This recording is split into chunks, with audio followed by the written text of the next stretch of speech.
You being fashionable with me.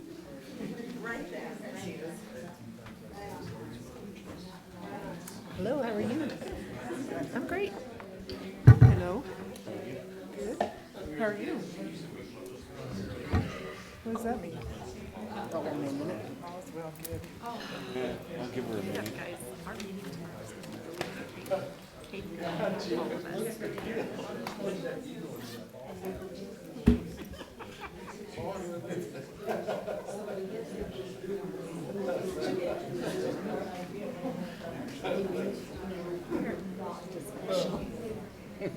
It's debatable right there. I need to find this.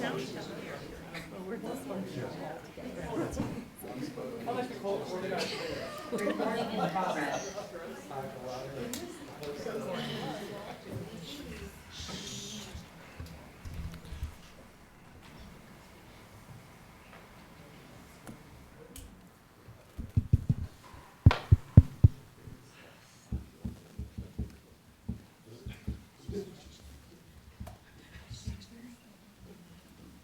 Okay, I guess we'll start.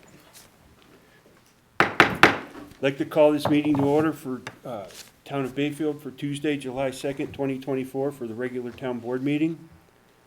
Roll call, please. Trustee Nyberg. Here. Trustee Hartz. Here. Trustee Katzos. Here. Trustee Snooks. Here. Trustee Mortland. Trustee McLaurin. And Mayor Ah. Here. Please rise for the Pledge of Allegiance. I pledge allegiance to the flag of the United States of America and to the republic for which it stands, one nation, under God, indivisible, with liberty and justice for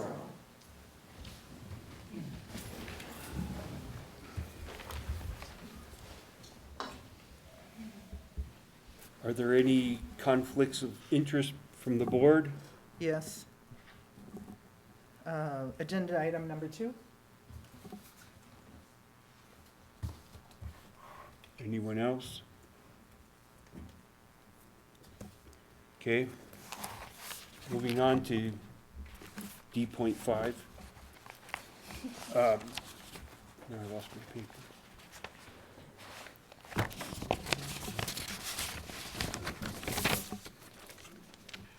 So we're gonna, Katie, you have a timer for now? I have one here. Okay. Are we ready to use that tonight? That's up to you. Yep, I'm ready. Okay, so we're gonna go through, and when we're addressing the agenda items, everybody, the board members will get I'll go through down the line and ask everyone for their input, and you get a minute to do that, and then, I'll go through again, and if you care to add to that, we'll give you another minute, and we can keep on going from there. And if that continues, it may go for a third round, or it may not, just depending on how that's moving along. Is there any general public input? Please state your name and address. Name's Rick Ludwig. Address is 9002 County Road 521. This last rainstorm, I know we've had big rainstorms before, but again, the drainage that we've got coming from the town into our irrigation ditches, we almost lost the Pine River Extension ditch. We were running over 40 feet down there. I had to go up at 9:30 at night in a rainstorm, lightning, to shut the ditch down 21 feet in order to keep the water in the ditch. That's one thing that I've got. I am a board member. I am the ditch writer for the Schroeder ditch. Another thing I've got a problem with is what's going on with Mustang Crossing. Out of this storm, I'm getting a lot of silt in my field, in which I had not seen any silt fence put up. And as far as I know, silt fence has got to be up around any construction area, especially if it's over 1 acre. Another thing is the storm water coming off of there. It's got them ponds so full, it ain't even funny. What we started getting is on the banks, is we started leaching out from underneath the bank because they did not dig the pond down. They just cut it at grade level. I've got that much water sitting in my field. Now I'm ready to start cutting hay. It's gonna run my hay field. And I don't know what we're gonna do about this situation, but something has got to be done. And I know you guys have never had to deal with this issue before, and I'm just bringing it forth. We've been fighting with Dove Ranch since 2005 of getting that stormwater out of our ditch. And when we get stormwater like what we had, and I know it is an unusual event that we get that amount of rain, but anytime we do, I'm back and forth 3 or 4 times a day to the head gate trying to get this thing adjusted so I can keep water in the ditch and not flood somebody else out or wash a ditch out. If we have a ditch washout, I don't know what'll come of that. Anyway, I'm just asking you guys to please put this into consideration and spend your money on let's get this stormwater drainage done instead of on our parks and all of our recreational projects. If we would, please. This is a big concern that needs to be addressed. I thank you for your time, and thank you for listening to me.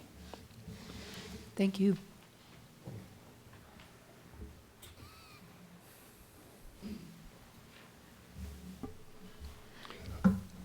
Josh Joswick, 64 South Los Pinos Drive, here in Bayfield. First of all, I want to thank the board for paving South Los Pinos Drive. God knows I've been in here enough bitching about how it wasn't paved. So now that it's been paved, I want to thank you. And I have been directed by staff to come and ask you to give them direction to fill a pothole in Los Pinos Drive. Now, you might ask, Josh, why is there a pothole in a street that's just been paved? Well, that's because they didn't pave the entire thing. We took off 10 feet, 5 on each side, for the shoulder. And in that shoulder, many years ago, there was a plow, his town plow came through there, and don't ask me how he did it, but he dug up about 10 feet of pavement. That has since gone quite deep. And it's right in front of my driveway, so every time I pull out of my driveway, I hit it. I guess what I'm asking for is, would you please come and give some direction to staff, if you see fit, to go ahead and fix that pothole? Do you have any questions?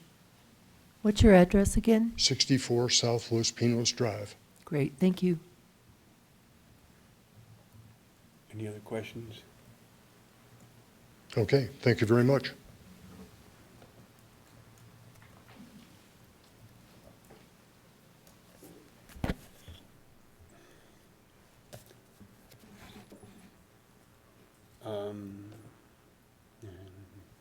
Moving on to the grant request. First up is the community treehouse. Let's let the record reflect that trustees disclosed that she has a conflict and she's leaving the room. Nothing personal. Oh, okay. I don't know, Alexis. It's because she's on the board with Oh, okay. Whew, I'm so glad. It's okay. My name is Nicole Johnson. I'm the executive director of the Community Treehouse, and I'm here to request funding for some of our programs.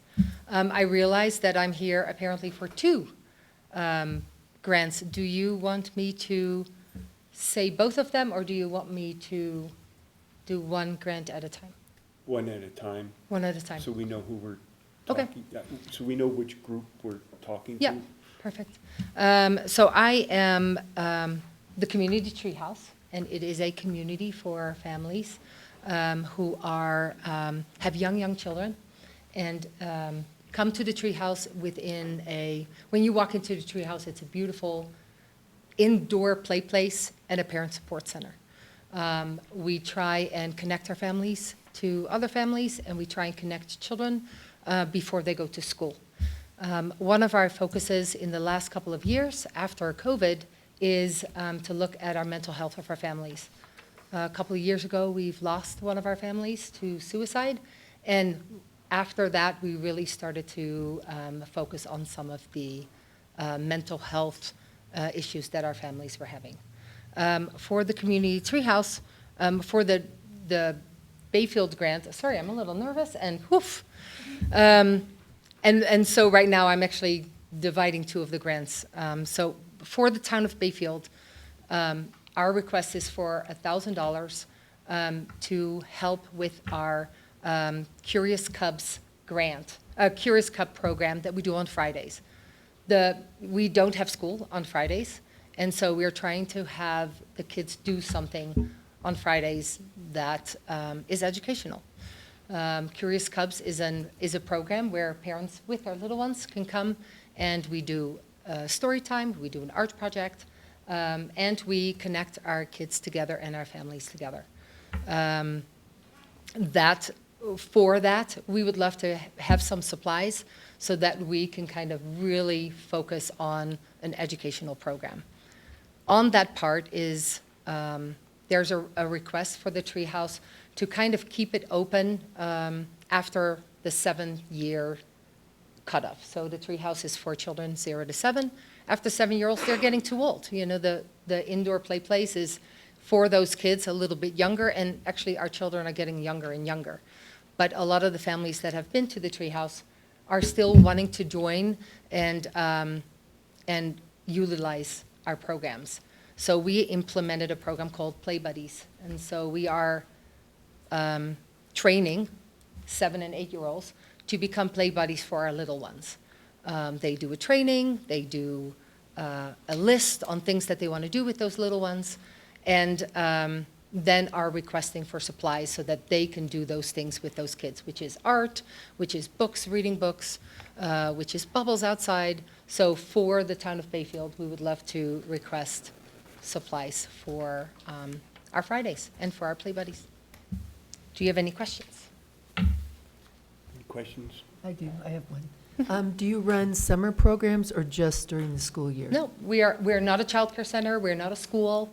We are year-round. We're actually really busy right now. We have doubled our memberships. We have about 180 families that come, 50 that will come really regularly and come and join all our programs. So it's an open play place during the week, and then we also have programs during that week.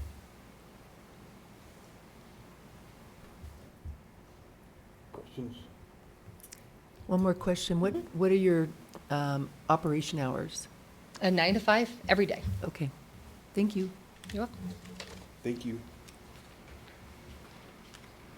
Next is the Blue Star Moms. So this is a single request for a community grant, unlike the rest of them that are Moravan grants, it's a completely different pot of money. So you can actually make a decision on this one now, and then have all the Moravan grants provide a presentation, and then you can make a decision on those separately. Oh, so the Treehouse isn't asking for the more? They're asking for a community grant, which is a completely separate resolution. They're Oh. also asking for a Moravan grant, which they'll get a chance to come back up and talk about that. They're two different grants. Just happens to be they're here tonight. Okay.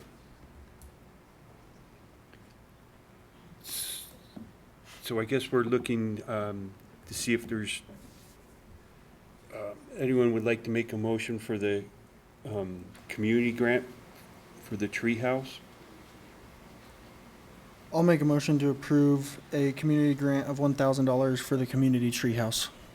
I'll second that. I got a motion and a second. Is there any public input? Any other input from the board? Roll call. Trustee Nyberg, Yes. Trustee Katsos, Yes. Trustee Snooks, Yes. and Mayor Ah. Yes. Now we'll go on to the Moravan grant, and we're Blue Star Moms. Okay, my name is Jill Williams, and I represent the Blue Star Moms this evening. We have a mailing address of P.O. Box 874 in Bayfield, Colorado, as many of our Blue Star moms live in Bayfield. And I don't know, do you need my personal address? No. Okay. So I just wanted to say that we greatly appreciate you for considering our application for this grant. We are requesting $6,858 in grant funds for the purchase of I have a picture of our trailer that we just purchased here. We purchased this trailer for storage and transportation of our Healing Field flags. Presently, there are 500 flags, and as the event grows It is our intention to expand to 1,000 flags. This trailer will accommodate the additional flags. Healing Field is our largest fundraising event. With those funds, we continue to send care packages to our deployed troops. Donated items do not come in quantities as they did during Desert Storm, so we purchase most of the items for the care packages at an average cost of about $2,000 6 times a year. Though we were not planning on this expense at this time, the opportunity presented itself and we seized it, and now we need to pay for it. The trailer will eventually be wrapped with 3 logos: the Blue Star Moms of Durango, Healing Field, and Wreaths Across America. The trailer will also appear in our police escort in December for our Wreaths Across America event and possibly in parades going forward. The Blue Star Moms of Durango, Colorado 01, our mission statement is serving those who serve and their families. That includes active military, veterans still living, and those that have given the ultimate sacrifice. The events we present mirror Wreaths Across America mission, which is to remember, honor, and teach. It is our hope that through Blue Star Moms, we will experience a renewed sense of patriotism and a heightened sense of awareness that our freedom isn't free, but comes with a price. We support our families right here in La Plata County that have children serving in our armed forces. Those service members protect our quality of life and our country. Thank you very much for the time you've given me this evening. Thank you. Thank you. I'll let all these go through and then we can have our discussion after that. The community treehouse is back up. Back up. I know, sorry. I did not know that that was going to happen tonight, so hopefully I'm not as nervous as the first time. Got my wiggles out. You're experienced now, it's okay. Okay. But now I'm so experienced, which I will never be. I'm from the Netherlands, so when I get nervous, my brain starts thinking in Dutch. So here I go. So right here, I have a little bird talking in Dutch right now. Sorry, no. Okay. There we go. Okay, here we go. Again, my name is Nicole Johnson. I'm the executive director of the Community Treehouse. We are right in the old primary school right behind us. For the Marvan grant, I am requesting for $4,000 for childcare for our mental health program. So we started after one of our mamas passed away. We started a program called Mom Squad, really focusing on moms. The Treehouse is for moms and dads, but this was a program specifically for moms. And it's a collaboration with the Early Childhood Council. One of their therapists comes twice a month, and she does a listening circle and has topics and talks to our moms. What I'm looking for is help with childcare during that time. We are not a childcare center, and we have our parents help our other parents.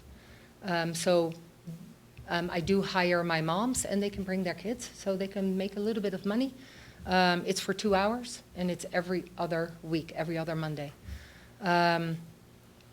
That program is getting bigger. We used to do it once a month, but it needs to be more and more. And this is one of those programs that is just expanding within the Treehouse. And right now, that is not in my budget. So I'm looking for more van grant to help with that. Beside that, there is, through our Mom Squad, we also have a program called Bite-Sized Parenting, and that is a parenting class on the other Monday. So each Monday, we have a program. It's one time is Mom Squad, then it's parenting. Mom Squad, parenting. And that Mom Squad, we focus on our other moms to see what kind of passions or expertise they have. We have parents that are yoga instructors. We have parents that are parenting instructors. We have accountants, and they come on the other Monday to kind of do, as a speaker, to come and talk talk to our moms, to give them a little bit of help. During that time, some of those moms need childcare help, or they need maybe a little bit of money so that they can take off work if they need to, or they can do some childcare at home if they don't want to bring their kids. So I am requesting a little bit of help so that we can kind of continue that program. Does the board have any questions? How many children do you have in care at this time? Well, we're not a childcare center. Well, I'm just making a joke because I shout that off the rooftops because everybody would love me to be a childcare center. And I really want to focus on just the connection with my parents and the connection with the kids instead of separating in childcare. So that, for me, it always becomes a joke, so I'm sorry when I do that. We have, right now, on this last Monday, we had about 7. And it goes up, my extension would be, my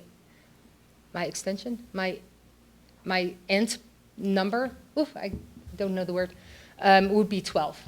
And then my ratio is I will hire 3 moms that will then come. And actually, we have one dad that comes. Hire them to be the supervisor for those kiddos. However, those kiddos, if they need mamas or if they've gone to the bathroom, we will go get moms. We kind of just work with them that they can sit there and talk a little bit easier than when their kiddos will be in the room. So if I understand correctly, based on Matt's question, the most that you can have in that childcare for the mom squad is 12 is your max? Yeah. Okay. Otherwise, I would hire another childcare provider. I Right see. now, 12 is the max. Okay. Yeah. So if you've got 4 moms that have 3 kids each under the age of 7, accommodations are tough? Yeah. Okay. Okay. The one thing that we do when that goes, we have had a couple of times when it goes up, we ask volunteers to come and help, and we call them extra eyes. So we can look at that number being bigger, but we usually don't really want to. It just gets too busy in there. I guess my next question would be, what are the parenting classes? It's called it's called Conscious Discipline. Our facilitator is, oh no, I'm sorry, that's the parenting classes or the mom squad. For the parenting classes? The parenting classes is, so we start one, it's called Conscious Discipline. Our facilitator is trained in Curious Discipline. And then the next one would be a yoga instructor that is one of our parents. Or we have a mom that is accountant that comes and talks. Or we have moms that are coming from programs that would like to let those families know what kind of resources are out there.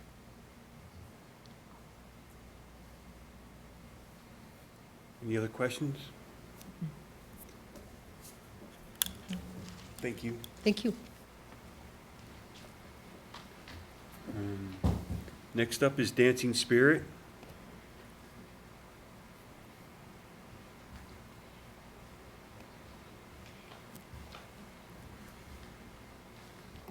Good evening. My name's Casey Correa. I'm the executive director and founding member of Dancing Spirit. We're in a transition from our name.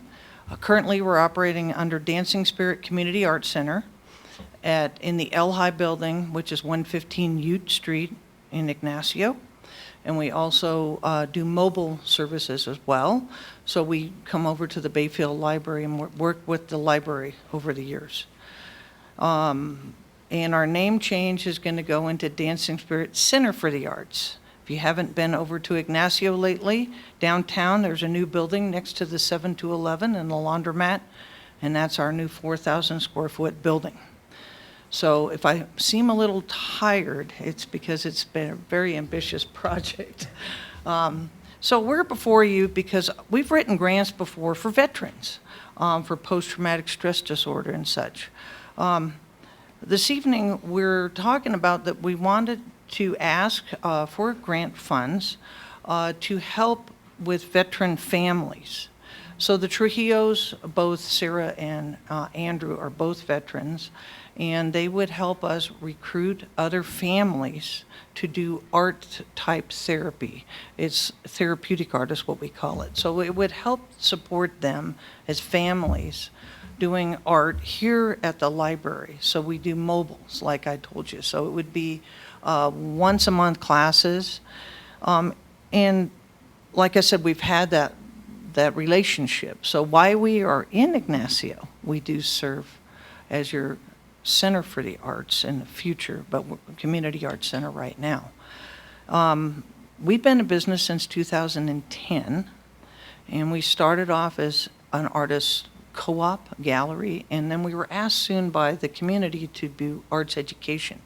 So we evolved into a state nonprofit in 2011, and then a 501c3 in 2013. And we've moved around a lot.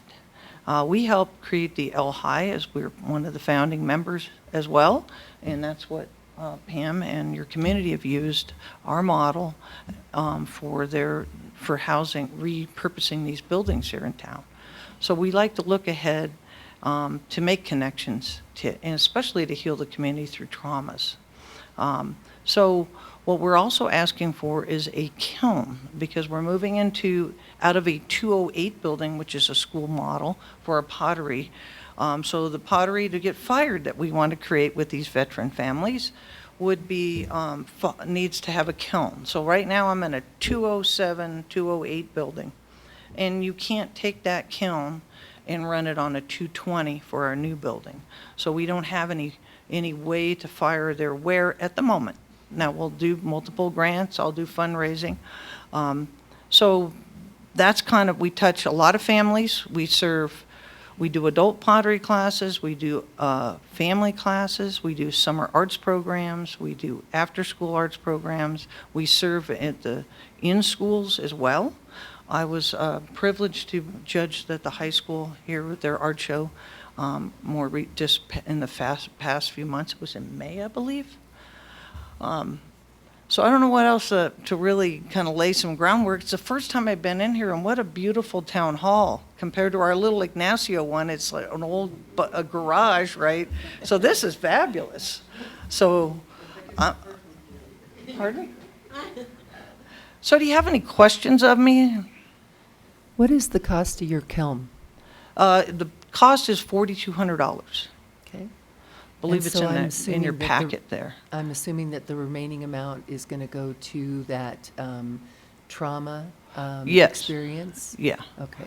Or just supporting of families, because they need that support. Their loved ones get deployed, so having, or they've been deployed, so having the families be together and have an option to do, have a clay experience together, or just the act of doing art stimulates endorphins in their brain that make them happy, and it just brings the family closer together. And what parent doesn't need time to play in doing clay?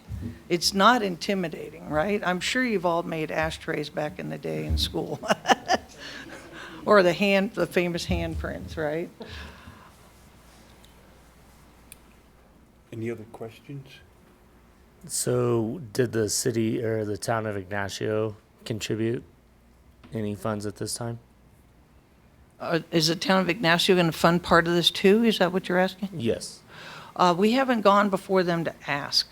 So we typically do multiple grants. Our main funding is that way, donations, and then we have sliding scale fees typically on some of our classes. But I can go to the town board and ask for more money. They've already supported us with our building. So we've been gracious with that. So I try not to overstep my ask. They've waived fees on our permit fee to half, and also our utility fees. And they're running a Ready grant for their books for us too, of $150,000. So I could go back to the well one more time, and I could ask and help, but that's a good question. I was just curious. Yeah. So thank you for answering. But we're that. going to serve your community here. I appreciate that. Yeah. There's no other questions? Thank you so much. Thank you. Next is Friends of the Pine River Library. Hi, my name is Rose Lay, and I'm here representing Friends of the Pine River Library. I have a couple friends with me because I'm newest to town, so they may have questions that I couldn't answer. Your approval of the Friends of the Library grant proposal will support and enhance the library's programs and services and the efforts of our hardworking members and volunteers. We appreciate the opportunity to apply, and thank you for your consideration. As many of you likely know, over the years, the Pine River Library has supported, the Friends of the Pine River Library have supported many activities, including community bookshelves, fundraising, Zucchini Festival, the Bayfield block parties, book sales, education, outreach, the garden, and my favorite, Imagination Library of Bayfield, because I manage that Facebook page. And Dolly Parton, by the way, has given away over 300 million books to date to children internationally. Some of the specifics about the current programs that I listed in the proposal that we submitted to you, and I think you must have digitally. Some of the specifics of the current and ongoing programs, I asked the various people at the library to help me to put this proposal together. And Becky Vanderberg, who manages the Young Adult Services, gave me a list of things of how Friends support the programs. She does currently and ongoing programs for teens. The Pine River Library runs weekly and monthly programs for middle schoolers and high schoolers. Currently, in case you're curious, on Tuesdays they have weekly tabletop games. On Thursday, music, snacks, and this is her words, shenanigans. On Fridays, Dungeons and Dragons. So that's interesting.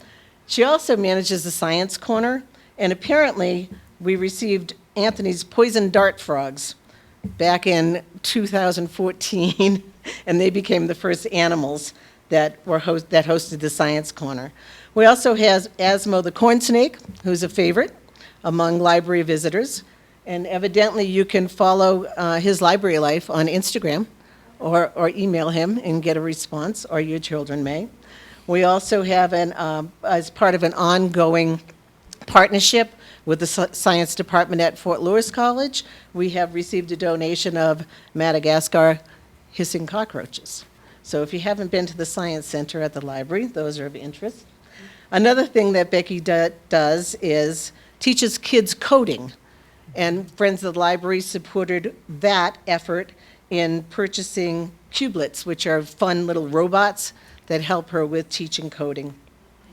She teaches at library programs, but she also does outreach classes with them for the Silver Spruce Academy, which is a homeschool school in Bayfield. Another thing that the Friends of the Library has purchased is 2 full sets. That's 2 adults, 1 child, and 1 infant feedback dummies for teaching first aid and babysitter training, CPR. She does some of that off-site as well. And now, enough about Becky.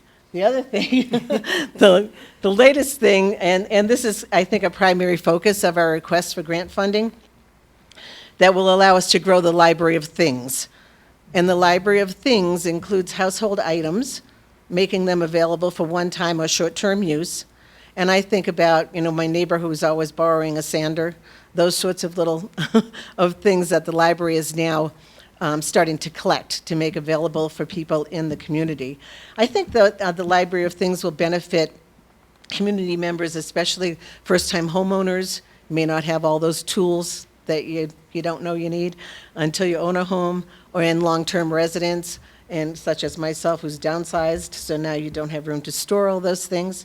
Some of the examples that are currently available in the Library of Things, cooking things. You can borrow from the library an ice cream maker, an apple peeler, a cherry pitter, and I just made a short list of things because it's really extensive. You can check out a sewing machine, a wood burner kit, a knitting kit, leather kit. Tools, we have a 100-foot retractable tape measure, jumper cables, a stud finder, a power drill, a hand truck. Yard games, which I checked out with our 8-year-old granddaughter visiting. Jenga, bocce ball, such as those things, technology, DVD player, projector. Also, we have a state park pass, pickleball kit, flag football, and there's a whole list under miscellaneous that we need to talk about categorizing. Seems to me a lot of them are technology. We have studio lighting, tripods, and so on. And this weekend, on Sunday afternoon, when it became evident we weren't going to use those outdoor games, I went and checked out a board game, the Mystery at Hogwarts game, which I won. Just in case you were curious. I had one more thing I want to talk about.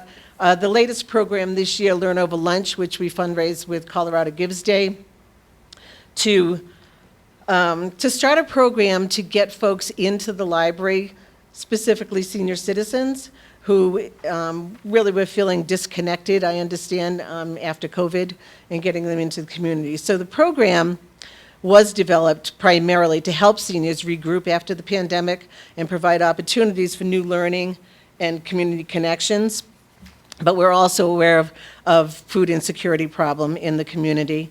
So we have funded, through Friends of the Library, first Thursday of each month, a free lunch and presentation from a local expert at the library. April, we had local stories, a Ute family history. May, smartphones. And those have been, I think, sold out, haven't they, at the library? Sold out is, right, they're at capacity. There was no charge. In June, there was a bird watching luncheon, which I attended, and I now have a nice app on my phone from Cornell University to identify backyard birds. So they're great learning opportunities. In July, there's going to be European travelogues that Brenda Marshall is going to facilitate as the learning over lunch. In August, Little Pink Church. So the grant funding would allow us to increase the numbers for all of these activities. Specifically, Learn Over Lunch, we'd like to continue it beyond this year and really start to beef up that library of things at the library as well. And do you have any questions about? We have so many things going on that the Friends of the Library support, and we get funds requested from lots of different activities throughout the library. So you mentioned the kids programs. Uh-huh. And then Library of Things. Library of Things. And then the senior citizens And programs. the Learn Over Lunch. Yeah. And of course, the Science Center. And there are so many programs going on that I couldn't list them all. I know that you're aware of them. I actually I stumbled on your About Bayfield, which I don't know if that's been, it's not gone public yet, but I read it and I thought, they wrote this for me. And so you're aware of all the things that are happening at the library? Do you have a sense of how you're going to spread out that funding amongst those programs? There's our finance guy right here. As needed, basically, what the library asks for. Okay. We go with the director, Brenda Marshall, and so as they go to think about purchasing or about trying something that, of course, isn't in their budget because they're not allocated to that, then they come to us and ask if that's something that we can facilitate for them through our donations, through our fundraising. Gotcha. One of Okay. the things we do with Becky's programs with the teens is snacks, provide money for snacks for after school. And she does a remarkable job with kids, and lots going on. Any other questions? No further questions? Thank you. Thank you. Next is Pine River Shares. Hi, y'all. I got my bag. I brought Sarah. My name's Pam, and we took that thing seriously about making copies. We're the only ones that did it, though. So we brought you guys hard copies. I'm with Pine River Shares, and yeah, so thanks for this opportunity to talk with you guys. We're located over in the old schoolhouse with Nicole and Treehouse and Pediatric Partners. And yeah, Sarah, won't you? So we're here to talk about food insecurity, local food insecurity, and I'm going to let Sarah lead us off. Okay, I'll try. I should have written it down. I'll start with a line from this. From our first community meeting held at the Bayfield Town Hall, until now, residents consistently identify access to healthy, affordable food as the greatest barrier to well-being in the valley. So as soon as costs of living rise in the Pine River Valley, we have a lot of families that depend on us to make their monthly bills stretch as far as possible.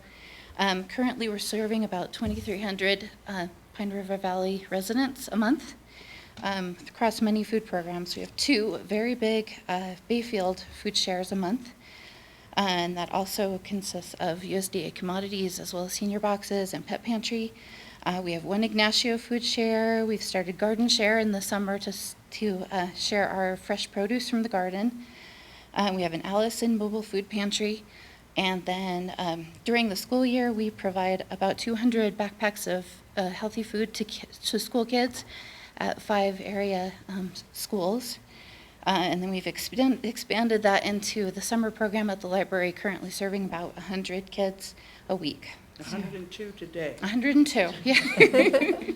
Right, and we're also expanding into the Bayfield Senior Center to provide weekly fresh produce to them as well. So there's some of our food programs. So we do a whole lot of that. Yeah. You know, so before COVID, we were serving about 700 a month, and now we're up to, and we got as high as 3,000 a month. And after COVID, we thought it was going to come back down. It didn't. Those numbers stayed like that.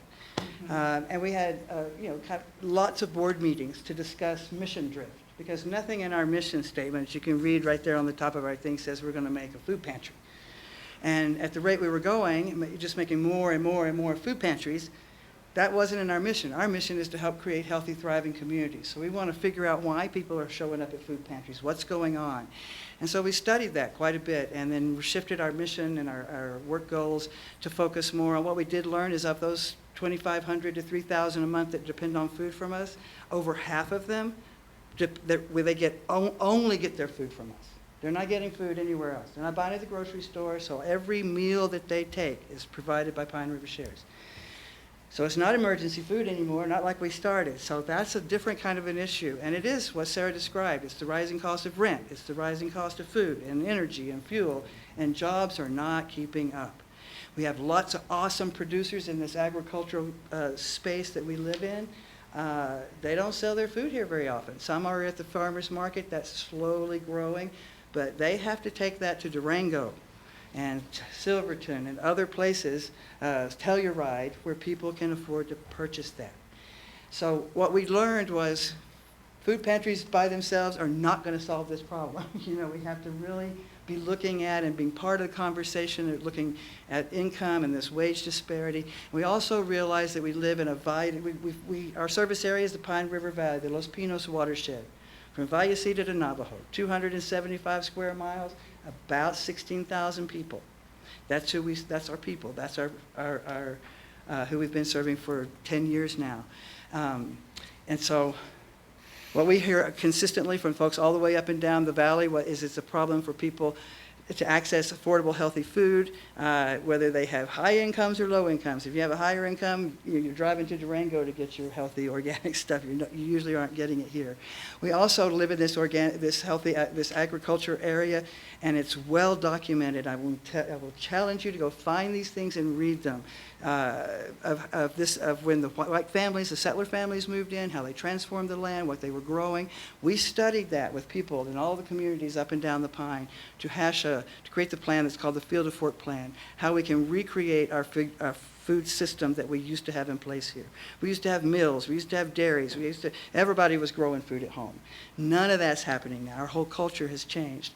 And so when we begin to look at what can we do to rebuild the food system, so that we're providing more food that stays here in our community, that's when we got really serious about developing the Field to Fork Plan. And then our county commissioners, thank goodness we have a former mayor on the county commission at the time that they were studying this, awarded us nearly $400,000 in ARPA funds to invest in food system infrastructure.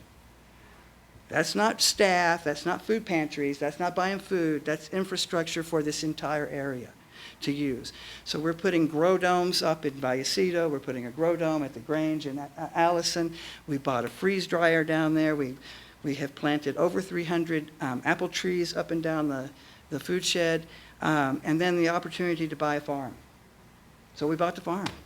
So we spent about a third of that money that we were awarded by the county. We spent $140,000 of it, and then we raised the rest of it to be able to pay cash for 10.5 acres at Jim Village. It was a former plant nursery farm owned by the Wickmans, and there's 28,000 square feet of greenhouse. There's first irrigation rights at King Ditch, 4 holding ponds, irrigation, all of it. And so since January, we'd be farming.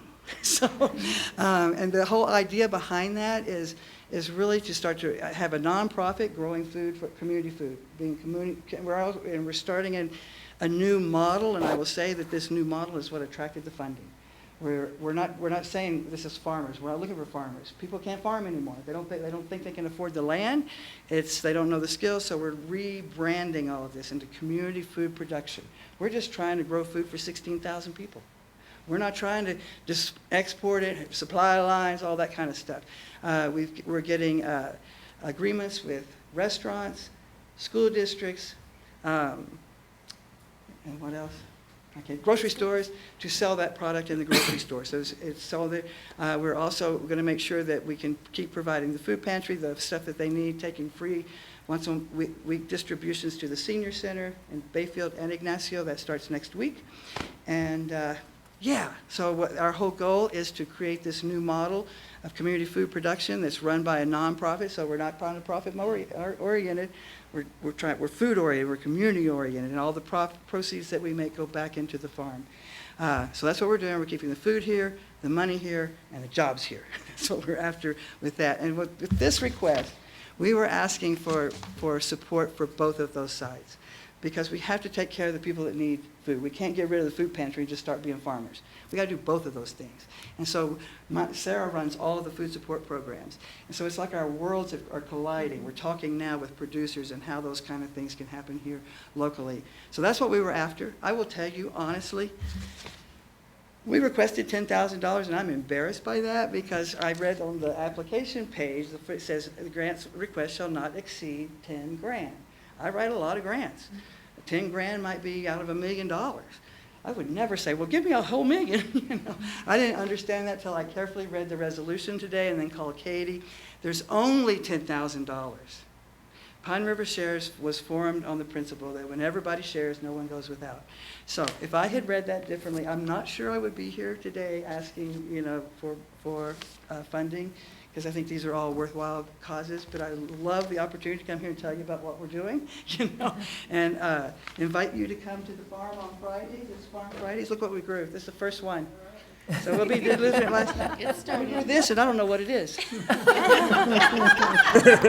So y'all come out and see us and give us some advice.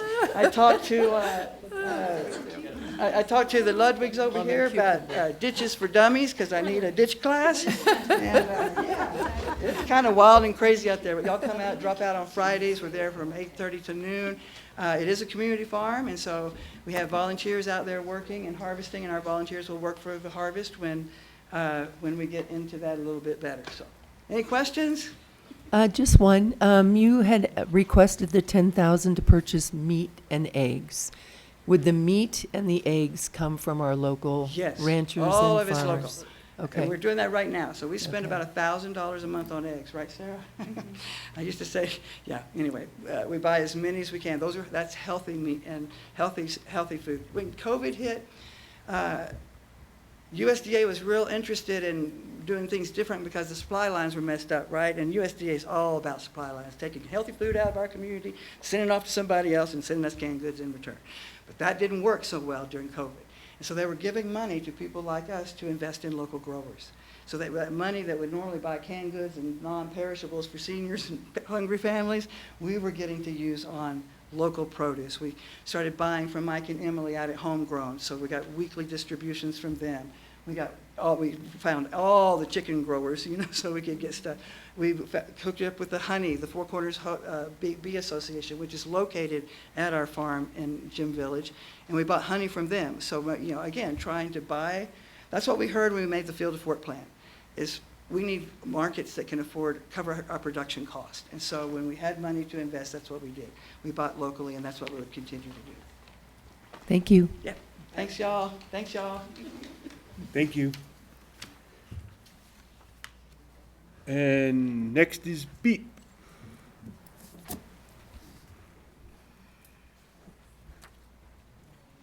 All right. Hi, everyone. My name is April, and I'm the Executive Director at Bayfield Early Education Programs, and you all are much taller than my typical audience. So,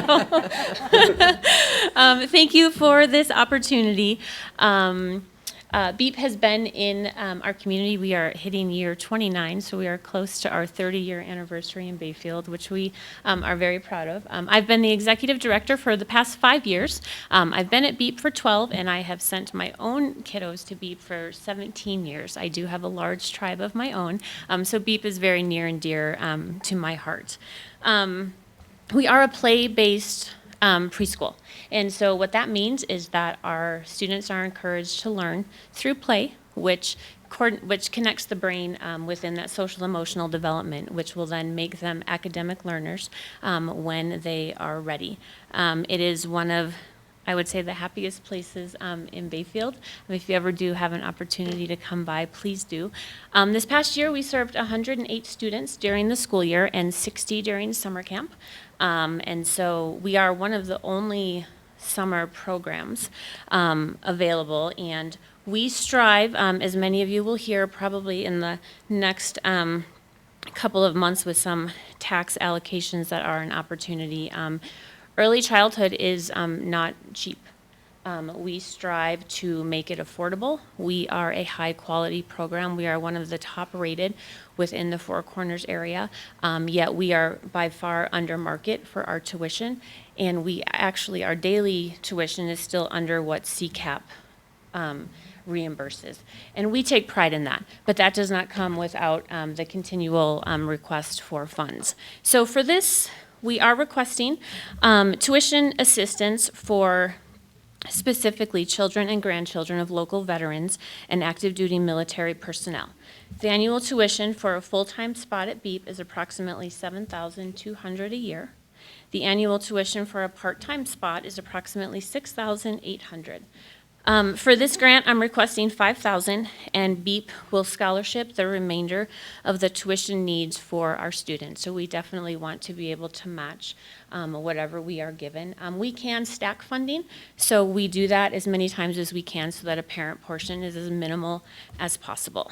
This upcoming school year, we do have 2 students that would benefit from tuition assistance through this grant opportunity. One student's father is on active duty. He is in the Air Force. His family is here, but he is not. And another student's grandfather served in the Marines for over 20 years. At BEEP, we strive to create a school family for our students. I feel that the most needed component of our request is that connection to an extended family for our students while their family member is serving. As we all know, veterans sacrifice a great deal of their own family time, so at BEEP we feel that we can give back to their families for generations. The town mission statement supports a focus on education, and at BEEP we provide an affordable, high-quality early childhood education for our community. As I said, BEEP is approaching its 29th year of operation, and we strive to build community strength through children. So let's continue to build this community together. Do you have any questions? Nope. Thank you. No? Are you good? Okay, thank you. Thank you. Thank you for your time. I'd like to get some input from the board on the direction you'd like to go here, or some of your thoughts for now. We can come around the second time and discuss further. Matt, would you like to start? I'm in favor of the BEEP early education program. I also am in favor of the Pine River Shares, the Friends of the Pine River Library, the Dancing Spirit one. I'm a little torn on that one. But I think the other ones I would all be in favor of. So I have a question, Katie. If we wanted to give funds to multi, even though they're asking, can we sort of change the amounts that they are asking for? We can. Well, Okay. you don't, the total requests are $44,458. Right, And you only have right. $10,000 to give out. Exactly, on but I this. just wanted to make sure. You do have a couple hanging $500 grants for community grants that you haven't given out yet. And I think it's only about $1,000 or $1,500 is left. So you're kind of 4 times more grant requests, which that's what Michael and Elaine wanted. Yeah. They wanted to make sure that this is given out. And so just so you're aware, this grant application was only sent to those nonprofits that have a business license with the town of Bayfield. So that's a requirement. So even though there may be an Ignacio address in there, they are a Bayfield nonprofit as listed, just so you're aware of that. That's kind of how that is processed. Okay. Well, I like the idea of trying to do what we can for the most. Friends of the Pine River Library, I know what a quality library we have, and you affect lives of all people, young to old. And I think you provide a great benefit. I know about BEEP personally, and I think that early education is really necessary, and especially when it involves our vets. And then the Blue Star Moms. I think that's a really important nonprofit. So I'll pause there.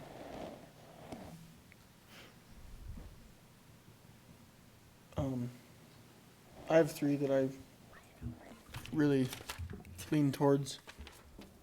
BEEP, the Friends of the Library, and the Community Treehouse. I believe all 3 of those are highest on my list.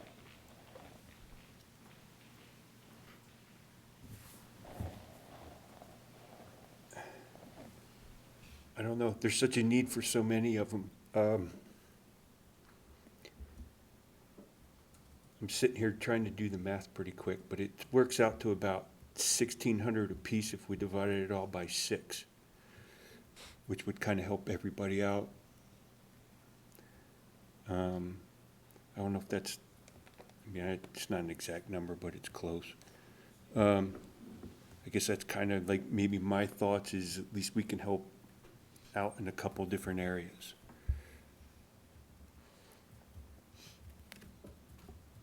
I don't know if anyone has any other further comments based on everybody else's.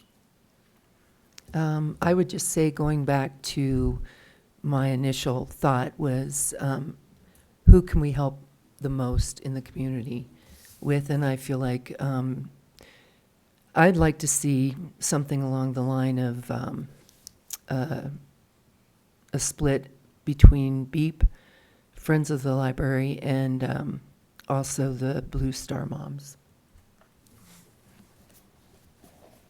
I think that those 3 organizations are, especially the Friends of the Library and BEEP, are really having far-reach effects. Mr. Nyberg? I'd say the Friends of the Library and BEEP would be my 2.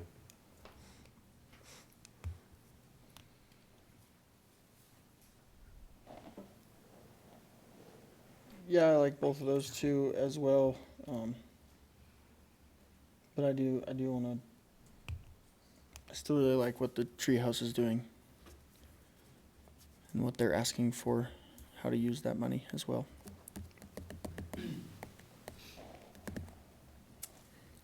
I also like the idea of splitting it too. I think that could be really good as well. That's kind of where It I was doesn't- at. It doesn't give everybody exactly what they wanted, but it does give some, so that way they can continue to try to help in their areas where they're going with this. So split it between those top three? Oh, I was talking about splitting it between all six. All six? Unless as a group here we could decide a top three, but I was thinking more of like, if we're gonna split it, I would say split it between all six. I think all six deserve it. I wish we had more money to give out to everybody, but unfortunately we don't have enough to cover the whole bill. Well, we did give $1,000 community grant to the treehouse. And so that's kind of why I was focused more on those three. Yeah, I think that's where I went there too, and kind of left that, well, I guess that's where my 6 was Diane. No, treehouse I did have was a 6. I mean, I'm looking for a motion somewhere.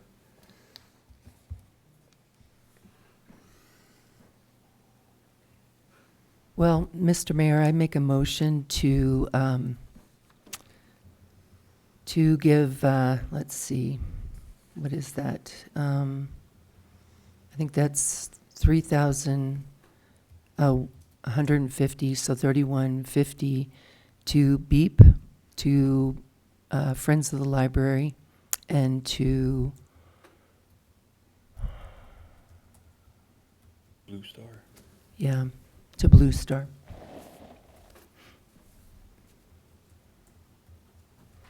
So 33. Yeah. I have a motion on the table.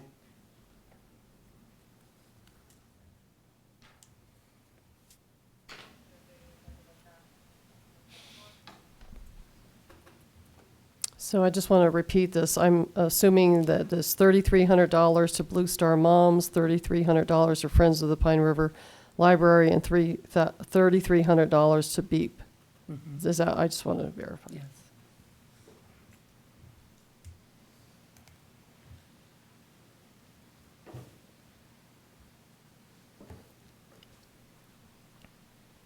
Well,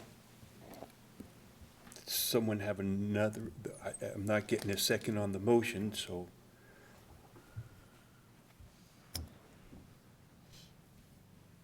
Gentlemen. So, Mr. Mayor, I'd like to make a motion that we split it between the BEEP Bayfield Early Education Program and the Friends of the Pine River Library. So 5 and 5? 5 and 5.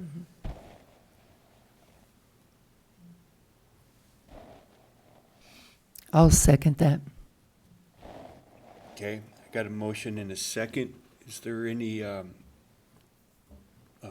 public input? Seeing none. Roll call, please. Trustee Nyberg, Yes. Trustee Katsas, Yes. Trustee Snooks, Yes. and Mayor Ah. Yes. I want to thank you all for coming in. Thank you. You guys got some great organizations. I wish we could help you all out.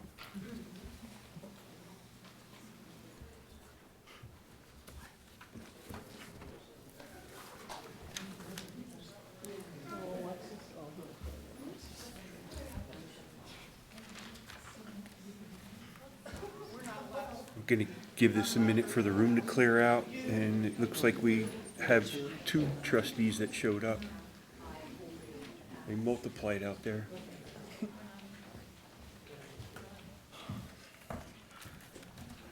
We were here for. Oh, we were just getting ready to go for dinner. Yeah, let's go. Thank you.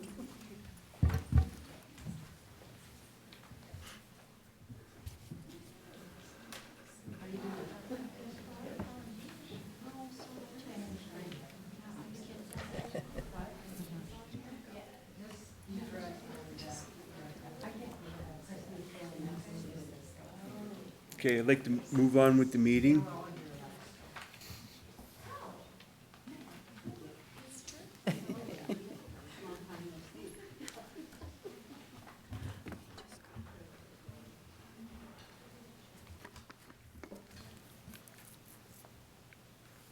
Okay, moving on to the action agenda. One thing we may want to do, and I didn't want to interrupt the flow of what was going on, but you skipped over the one matter of approving the agenda.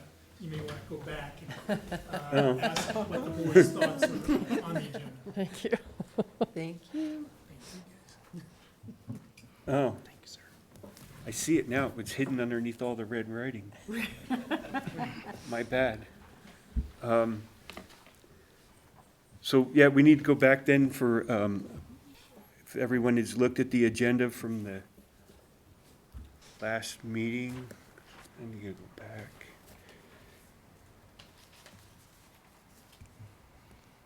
I don't even know what the date of the meeting was.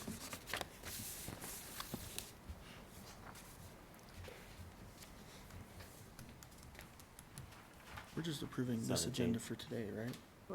Oh, yeah, right, I'm Yeah. sorry. Approving this agenda that we have on schedule for tonight. I move to approve the agenda as posted. I second. I have a motion and a second. Is there any discussion? Any public input? Roll call, please. Trustee Nyberg, I abstain. Trustee Hartz, Yes. Trustee Katzos. Yes. Trustee Snooks. Yes. Trustee McLaurin, Yes. and Mayor Ah. Yes. So how about the attendance of trustee McLaurin? Should that be recognized at this time? I've been here. I was just outside with Alexis because I'm conflict of interest. Okay, I just want to make sure because you weren't here when the meeting started. I wasn't too I know, sure I if was a there. little late. Oh, she's present now, and so Yeah. the record should so reflect. Yeah. And the record should also reflect that two trustees did appropriately step out from the previous matter concerning grants, and now they're back. So, Trustee McLaurin, did you have any other conflicts with the agenda? You No. weren't here when I brought that up, that's why I'm asking. Yeah, no, just the grant applications. Okay. So, back to action agenda. McKinnister presentation of the re-resolution of 619 DOLA grant request. Yeah, just want to introduce this item real quickly. So back in November, the board did approve a resolution 590 to have McKinstry start energy audit for the town facilities. And that's through the Colorado Department of Energy that we work through. And so we have started that process. There is a grant, there's actually two grants that have become available. And so the process would be, because these grants have a tight time frame, we're requesting to apply for the grant funding, even though the audit's not complete. If we finish the audit and the board decides you don't want to move forward with the energy performance contracting, then we would just decline the grants. But this is our opportunity to apply for that funding. If you do end up wanting to move forward with the energy performance contract, then we would hopefully have some grant funding to help with that process. So we're asking for one grant tonight, and then another one just became available. So I'll come back to the next meeting and ask to apply for that. And again, we're just applying for these grants. Our match would come out of the energy performance contract process if we decide we want to move forward with it. And again, if we don't move forward, we just decline the grants and we don't have to come up with a match for that. So I'm gonna let Erin with McKinstry kind of start the presentation. We also have Brian with McKinstry on the line, as well as Erin with the Colorado Department of Energy. So, or Energy Office, sorry. Erin, go ahead here. You're good. Thanks, Nicole. Can you guys hear me okay? Yes. Good, all right. Well, thank you, everybody. We appreciate you letting us call into your meeting tonight and present an update on our investment grade audit of the town of Bayfield. Just a quick little background on me. I'm a Colorado native. I grew up in Crete, Colorado.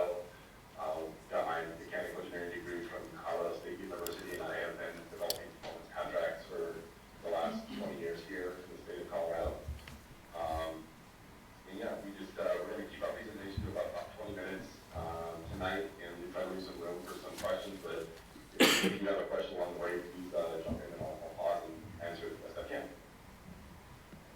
All right, next slide, please. So the purpose of the presentation tonight is really to give you an update on the project, recap the project goals. Nicole thought it would be good if we did kind of a quick introductory class on performance contracting 101. I know there's some board trustee members that were here when the project was initiated, so I'll give a quick overview of how that works. We'll talk about the town's current utility spend, some of the energy conservation measures that we've identified, and present kind of an update on preliminary projects that we've identified, along with the funding sources that would really help buy down the cost of the project. Next slide, please. All right, so again, main purpose is just getting an update on the audit here. Like Nicole said, I think the biggest thing we'd like to accomplish today is to make sure we're on the right track. We'll present kind of our preliminary project findings here, make sure the board of trustees is on board with it, and then hopefully get the green light from you guys to go ahead and apply for the full grant. Like Nicole said, there's really no commitment in terms of money from the board to pursue the grant. It's really just a little bit of time on their end, on your end. Because really we'll do the majority of the work, fill out the grant application. If we apply for the grant and are successful in getting it, and if the town does elect to not move forward with the project, you just relinquish those funds, and there's no penalty or further commitment at that point. Next slide, please. So some of the goals we identified for the project early on were to reduce the town's ongoing operating expenses.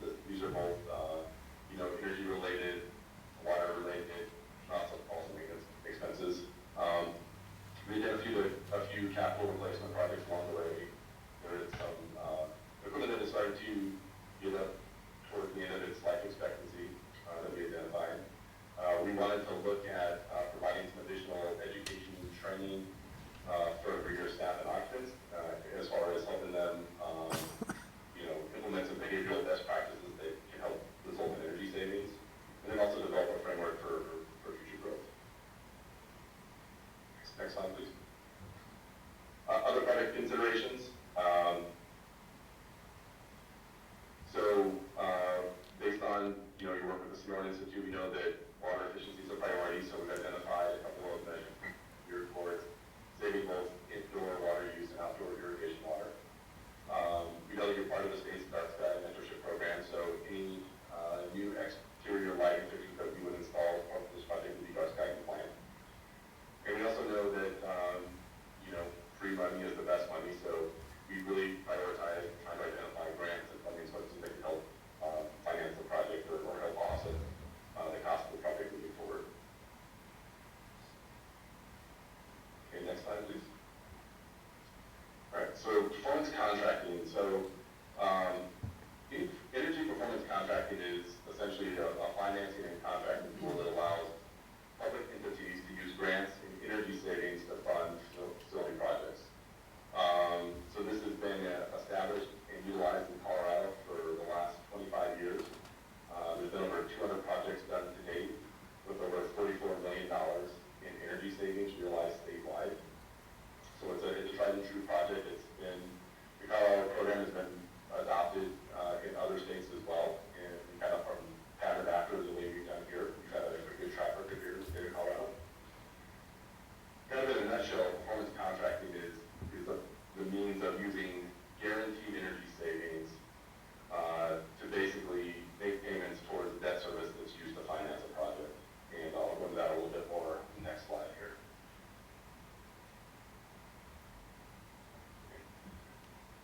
So you kind of start on the left side of the bar graph.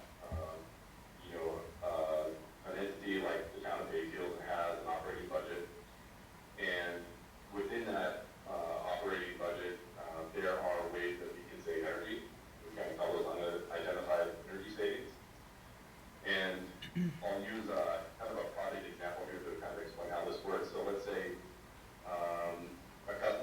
$1 million per year in energy and operational costs. Then let's say McKinstry identifies a scope of work that would cost $2.5 million to implement, but it would save the customer $250,000 a year in energy use. So the customer would then borrow the $2.5 million to pay for the scope of work, basically to implement all the energy conservation measures. And then that $250,000 a year, $250,000 per year in energy savings basically is used to make the payments on the debt service.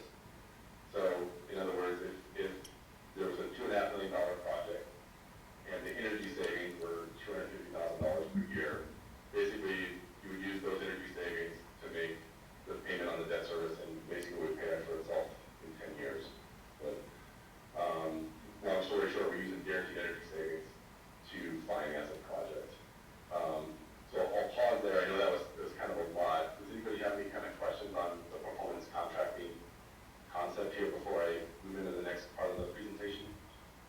No. No. No. Good. Okay. Perfect. And also, Arn, if you're on the phone, if there's anything you want to add along the way, please go ahead and jump in here. I guess all I'll add real quickly is that, you know, the Colorado Energy Office is here to support this. Along the way, we help with technical review, and we provide template contract documents, and we're just a third party here to be as supportive as we can in this process. Yep. Thanks, Arn. Like Arn said, there are requirements that need to be fulfilled within the investment grade audit process, and the Energy Office is there to make sure that McKinstry, and as well as the other companies in the state that are allowed to do performance accounting, make sure that they fulfill all those obligations that are involved with the investment grade. So, okay. Please.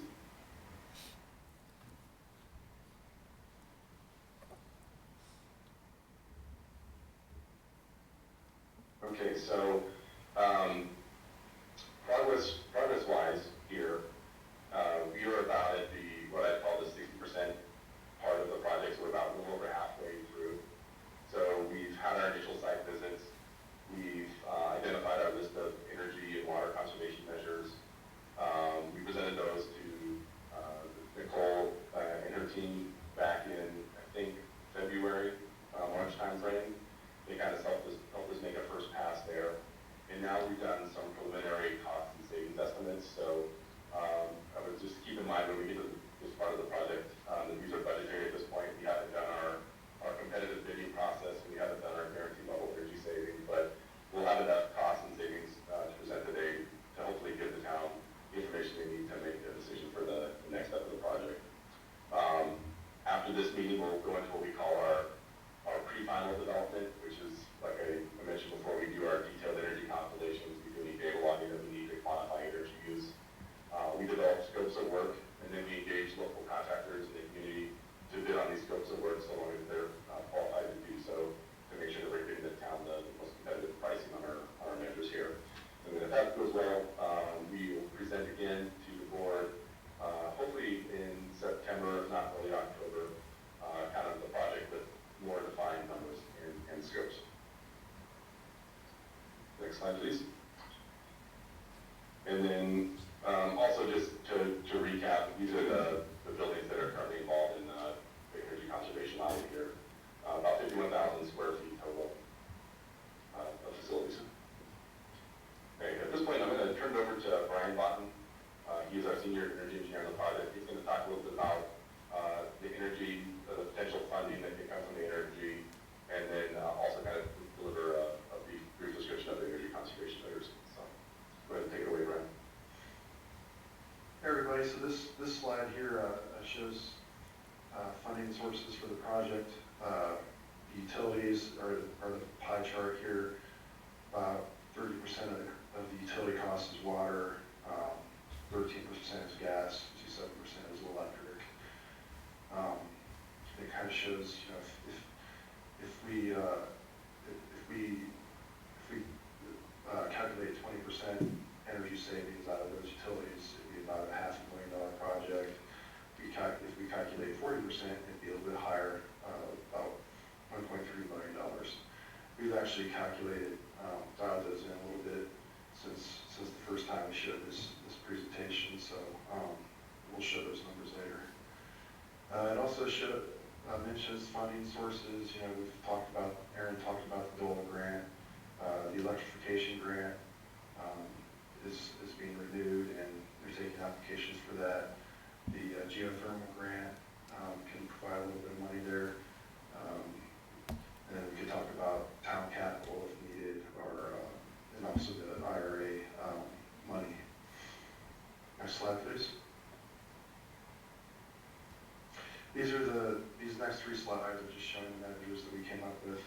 So there are a few buildings that still need LED lighting upgrades, and that will save energy as well as improve the light levels, and LED lighting is known to last longer than the older fluorescent technologies. Water conservation would be aerators, putting in low flow aerators, changing out toilets to lower flow toilets, or tuning them if possible, to fix the valves and make them lower flow. And also a staff engagement and retro commissioning measure where we would talk to the staff about how to do things a little bit more efficiently. This could also include like some marketing help with that, and also looking at controls measures. You see if we could help fix the HVAC controls a little bit. Next slide, please. The slide is showing solar photovoltaic systems. So we have we've developed a project to put about 180 kW worth of solar panels in rooftop systems and also ground-mounted systems. The majority of it would be a ground-mounted system at the water treatment plant. So that would be a big piece of this project. It also has some building envelope improvements, so just fixing air infiltration in the buildings. You can kind of see the gaps in between the doors there at the town hall. And also smart irrigation controllers. So this would just be updating the controllers and putting in weather-based controllers that could tailor the irrigation based on the previous day's weather, if it was hot and dry or cold and wet. Next slide, please. And also we have a large electrification measure, which would include geothermal at the senior center. So this is one of the larger measures along with the solar. So it would use this ground loop here to exchange heat with the ground. And there would be about a dozen wells around the parking lot at the senior center. The wells typically last a pretty long time. The equipment itself usually lasts around 25 years. So we would replace the aging gas-fired equipment with this geothermal system. We've also identified a little comfort issue at the senior center, and I believe it's still in the process of being fixed, but basically one of the outside air dampers wasn't working, and it was dumping excess cold air into the spaces. Next slide, please. So this shows the matrix of what we're doing where. So we've got the LED lighting upgrades at 3 of the buildings, the senior center, the town hall, park shop. We've got the solar photovoltaic at the water treatment plant, the wastewater treatment plant. We've got building envelope, air infiltration at most of the buildings, water conservation, so aerators and toilets, urinals at most of the buildings, irrigation controllers at four buildings, and also Joe Stevenson Park. And we've got building electrification, which is the geothermal at the senior center, and then the staff engagement and retro commissioning at 3 of the buildings. Next slide, please. At this point, I'm going to throw it back to Aaron. Appreciate it.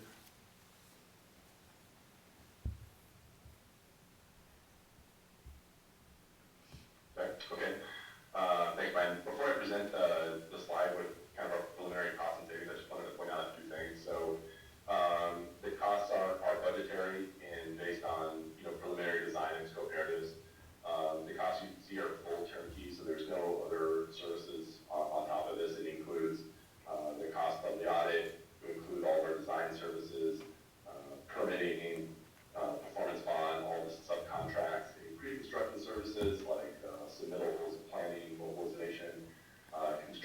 management. We can staff the project with a full-time site superintendent. We prioritize safety at McKinstry, and we feel like we really can't be as safe as possible unless we have our eyes and ears on the ground at all times during the project. So we really don't want to put any burden on the town to oversee the project, so we would have our own person on site while the project is being constructed. It also includes construction closeout services like O&M manuals, includes commissioning of all the installed equipment, measurement and verification. So this is a project where there is guaranteed energy savings. The state of Colorado requires that 3 years of measurement and verification be included in the project. It's essentially the means by which the savings that we say are going to be achieved are verified to be achieved. And the way performance contracting works in the state is if McKinstry says you're going to save a certain amount of money, if for some reason we come up short on that energy savings, we will go find more scope at our cost to make up that difference, or we will write a check to the town of Bayfield for the difference. So we want to make sure that whatever energy savings we say you're going to achieve is going to be achieved. And it also includes any warranty management costs. So during the next phase of the process, we would do the competitive bidding on the ground source heat pump system at the senior center and the 2 solar PV arrays at the water treatment and wastewater treatment plant. Savings are still preliminary. They're not final quite yet, but that's just kind of wanted to set the stage of where we are in terms of the level of detail. Okay, next slide, please. Okay, so Brian talked about the scope measures for the project. Here is kind of what it would look like. Again, these are preliminary costs and savings. They are not guaranteed maximum or guaranteed level energy quite yet, but there's the lighting scope at the 3 buildings Brian mentioned. It's the building envelope measures, indoor and outdoor water conservation, the solar PV array ground mount at the water treatment plant, the roof mounted array at the wastewater treatment plant, the ground source heat pump system at the senior center, and then the occupant engagement program, which is kind of like the behavioral based program along with the marketing and PR support for the project. So the net cost is essentially the cost of the measures less the rebates. It's about $2.75 million. But then if you kind of drop to the lines below, you can see all the funding available and how that really starts to hammer down the cost of the project. So as part of this project, which is why we're on the agenda tonight, is to get permission to go ahead with the approval, or excuse me, the application of the DOLA grant. Currently, they're awarding grants of up to $1 million. There is a state geothermal grant that could add up to $72,000. There's also a state electrification grant that's going to open in August.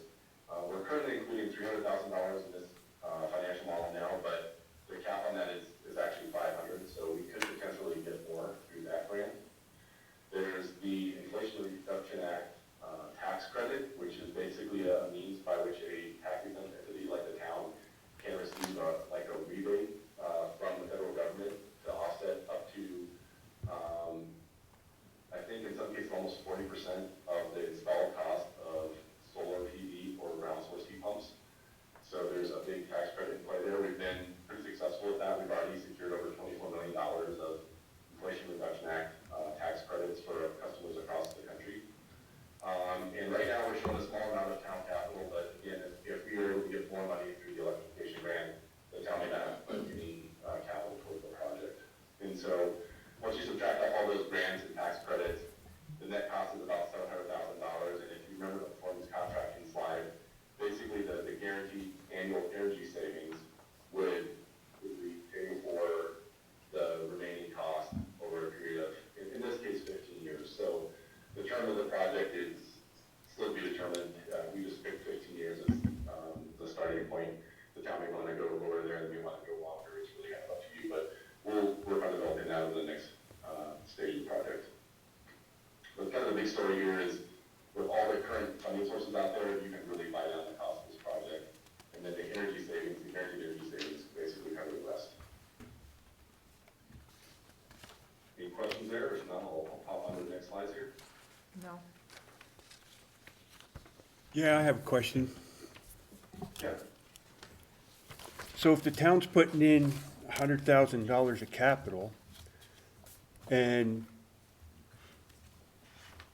the net cost is, I mean, the net cost to the town is gonna be 710, but that doesn't include the 100,000 that we're already putting in, so actually our net cost is 810,000. So we didn't even hit our savings yet in the 15 years. Yeah, so the savings would pay, you would finance the remaining amount, and then the energy savings that we're guaranteeing would make the payment on that finance amount over that period of time. And again, I think we can actually get any out of pocket for the town capital out of there if we get more from the electrification grant. So we found out about the higher cap just in the last couple of days after we sent out this presentation. So I think there's a means where we could just basically get to a point where the town finances the remaining amount, and the payment on that finance amount is made by what you're saving in energy. Really no capital out of pocket, basically just diverting money from your utility budget to paying off the debt service. That makes sense. Well, plus interest. Yeah, plus interest, so there is interest in there. There's also escalation rates as far as energy, so typically energy costs go up a few percent each year. So, you know, I would say we want to get our simple payback down a little bit, by probably about 2 years less than what the finance term might be, because in all likelihood, your interest rates are going to be slightly higher than your escalation rates on your utilities. So again, tonight, we were asking to be able to apply for the DOLA grant for $1 million. And then I'd come back in 2 weeks asking to apply for the electrification grant, because that one's due in August, for $500,000. Because, as Aaron said, it was 300, now it's up to 500,000. And we will fine tune the financial models over the upcoming months. We'll put the town in touch with, you know, our main sales account executive is not on the call tonight, but she'll work with Nicole and her team to help kind of dial in the financial models, and we can help basically put together an RFP to go out to different financing companies that will basically we'll bid them and see if they come up with the most competitive rate, if that's the way the town would want to move forward, if we move forward to construction. But yeah, more detail to come in the upcoming months. This is still 50% progress, still preliminary, but wanted to give you an idea of how the project was shaping up and the funding sources that are out there that we can capitalize on. I think the premise of this is excellent. I love the idea of how we can do things to be energy conscientious and save money over the long run. What if we don't get the grants, Nicole? What if we pursue this, but we don't get the grants? At the end, we'd find out what we would be kind of responsible for financially, correct? Yeah, so right now, the only thing you've really tied yourself to is an energy audit. Mm-hmm.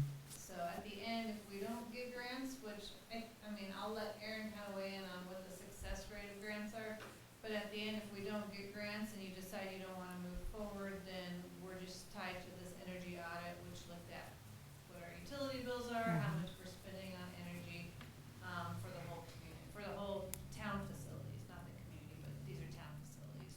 And that's the 20K? Okay. Yeah, so at the end, that's, if you decide not to move forward with anything else, that's what we agreed to. So that 20K currently would be rolled into these finance numbers? Okay. It would be rolled into the performance contract. And Aaron, what is the success rate of these types of grants when you're in the energy performance contracting process through the state? Well, I think being that you guys are in LaPlata County, which has a pretty high, mineral base, I think you guys would be viewed pretty favorably in the grant application. There's quite a bit of funding out there this year. I think DOLA had, for these Tier 2 EAIF grants, I think they had $3 million cycles. And so this cycle we're going for has $30 million in it. The MAC project size is $1 million. So I think we have a pretty good shot at getting that one. The IRA tax credit is non-competitive. So, basically if you do a project, you file for it, you get it. The geothermal grant, I think at that size would be pretty good. I think the electrification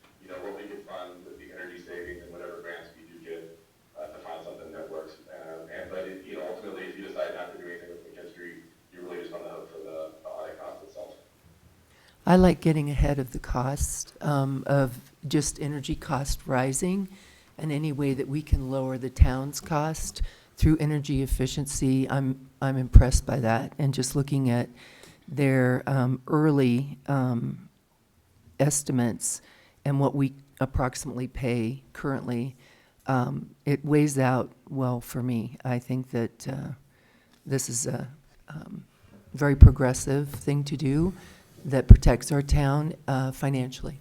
It'll bring more money back in. So you mentioned that the interest is included, and you've included a energy cost escalation in your calculations. So what are you using to calculate the interest rate escalations in the same period? Yeah, I would say we're not quite there yet. I would say, for this project that has a 14-year simple payback, we would probably finance it about 16 years, I would guess. I would anticipate that we might see interest rates somewhere between 4 and 4.5, and our energy escalation rates would probably model at around 2 to 2.5%. Is that the There is a difference between the two, and that's why, our whatever simple payback you see here, the financed amount will be a little bit longer, again, just because of the discrepancy of interest rates versus energy escalation rates.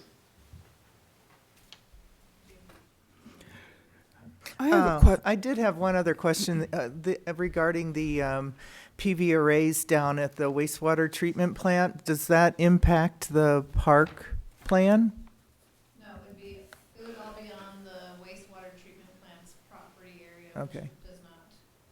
In fact, we actually expanded that because at some point we're gonna maybe do an expansion down there, so we took a little bit more area than what they currently have out of the park and gave it to Jeremy.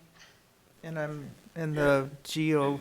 Actually, the wastewater treatment plant is actually a roof-mounted system, so it wouldn't impact any of the park plans in the future there. Okay. And same with the geothermal system at the senior center. We might be putting pickleball in there. We don't. We've given them the park plan, so they know what areas we don't want to. Okay.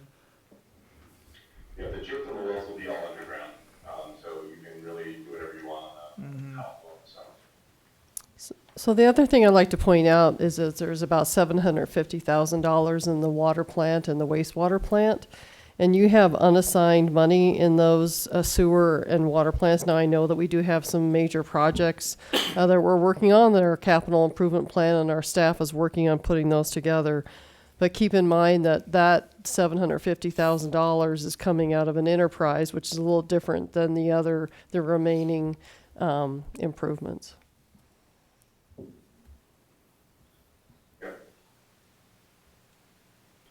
I had a question on the geothermal part. Are there any problems with where you have the location plan with the water tables and things like that? It seems like it's kind of low, and doesn't that affect the geothermal system? It's actually good for us, just because there's a higher conductivity there. And just to clarify, this is a closed loop system, so we're not going to be taking any water in or put it out of the ground. We'll basically drill down. We'll have a set of closed loop wells, so there's no transfer between the water table and the actual system itself. But it's actually good for us because it helps transfer heat to and take heat away from the ground source system. Okay. Good question, Laura. I just haven't seen much done in geothermal in this area. Do you do a lot of that? We do, and Okay. I did a project at a previous company with Montezuma County government. I know it's not super close to you guys, but we've done one in that part of the state. That was about 10 years ago. We put all the wells underneath their parking lot for that one. So I've done projects in the northeast part of the state. We've done some in mountainous areas. But given the high water table, we think it's going to be a good performing well system there. Okay. Pagosa has quite a bit of geothermal infrastructure that they've utilized. Just FYI. Any other comments or questions? Yeah, I'll go quick, guys. I know we're running a little under time here. You know, the main benefits here are, you know, improved lighting in the facilities where we're doing lights, increased your renewable energy portfolio significantly by about 160 kilowatts. We've known you're encountering some issues with your mechanical systems in the senior center, so we replaced those with all new equipment. Heat pumps have a really long life associated with them, which is good. Capitalize on available grants, rebates, and tax incentives, improve comfort, and again, it's this long turnkey with McKinstry. If you move forward, overseeing all the construction, so you know, minimizing any burden on your staff to get all this stuff done. And while he's on this slide, I do want to add to, one of the things, as we have facilities in the community, we're going to have to be replacing HVAC anyway. So all of that's coming up. The age of town hall, the age of the senior center, we're running into that where we're going to be replacing them. So instead of replacing them with our capital, this is a way to do it in a more cost-effective way where we can pay it back over time through just the energy savings. So it's not even asking the board to pay, you know, write a check every year to this. It's through the savings based on these energy efficiencies. Whereas we wouldn't get that if we're just replacing in-kind HVAC. Like we just paid, what was it, like $7,000 for a new water heater at the senior center. So again, we're still going to have to make those expenses, but this is a way to do it through a different type of process, and then use the energy savings, and then ultimately end up with a system that saves us energy. So after that 16-year period, the rest of that, we get to keep that energy savings. So if we're paying $50,000 a year, after that 16th year, we don't have to pay that anymore. And so that shows the cost savings. So I just wanted to add that there because we're going to have to continue to make these improvements anyway to our facilities. This is just a different way to do that with a little more energy, green energy on our facilities. Sorry, Aaron, I just wanted to throw that out there. No, you said that perfectly. Thank you. Next slide, please.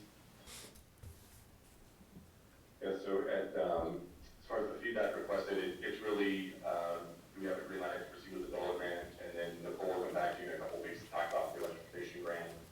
You know, we like to get started on those. The DOLA grant deadline is August 1st. I think the electrification grant deadline is September 1st, so be busy a couple of months, but we'd really like to try to get the town some free money, the best kind, right? And then also, I guess, Nicole, from you and your team, we just like to kind of look at that package of measures and make sure that's aligned with your priorities and that looks okay to you. And if it does, then we'll proceed with the development, kind of the next phase of detailed development associated with those. And then final slide is just timing. I talked about the grants. I think the DOLA grant presentations will be in October this year, so if we get preliminary notice that, you know, we were selected to present, then, you know, we will accompany town of Bayfield to wherever they do the presentations this year and help them present to the DOLA committee, hopefully get some funding, and then hopefully if you guys decide to move forward with construction, we would love to try to execute a construction contract at the end of this year, and be ready to start construction in 2025. And that's my presentation, guys. Thank you very much for letting us take up a little bit of your time. If you have any more questions, please fire away. Thank you. Thank you, Aaron. Excellent. Thank you, guys. Appreciate it.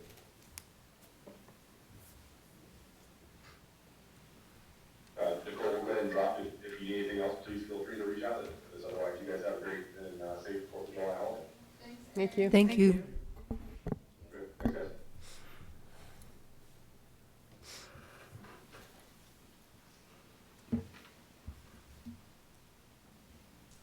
So you're inclined to want us to apply for that $1 million DOLA, which again, what Aaron kind of talked about is the Energy and Mineral Impact Assistance Fund. So this is only available to communities that have oil and gas facilities within the communities. So not every community in Colorado can apply for this funding. You have to actually have oil and gas facilities.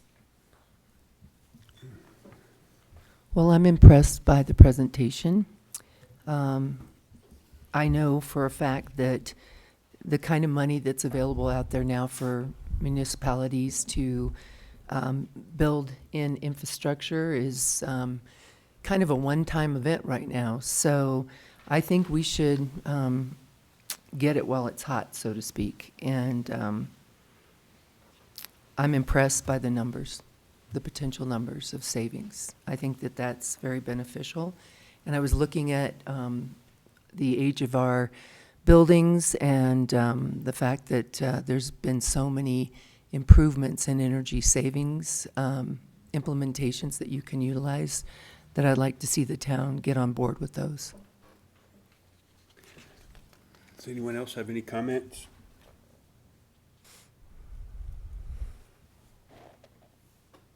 What's the pleasure of the board? Oh, wait, excuse me. Well, is there any public comment? Okay, then we'll move on to what's the pleasure of the board? Mr. Mayor, I'd like to make a motion to approve Resolution 619. I second. Got a motion and a second. Any other discussion? Roll call, please. Trustee Nyberg, No. Trustee Hartz, Yes. Trustee Katzos, Yes. Trustee Snooks, Yes. Trustee McLaurin, Yes. and Mayor Ah. Yay.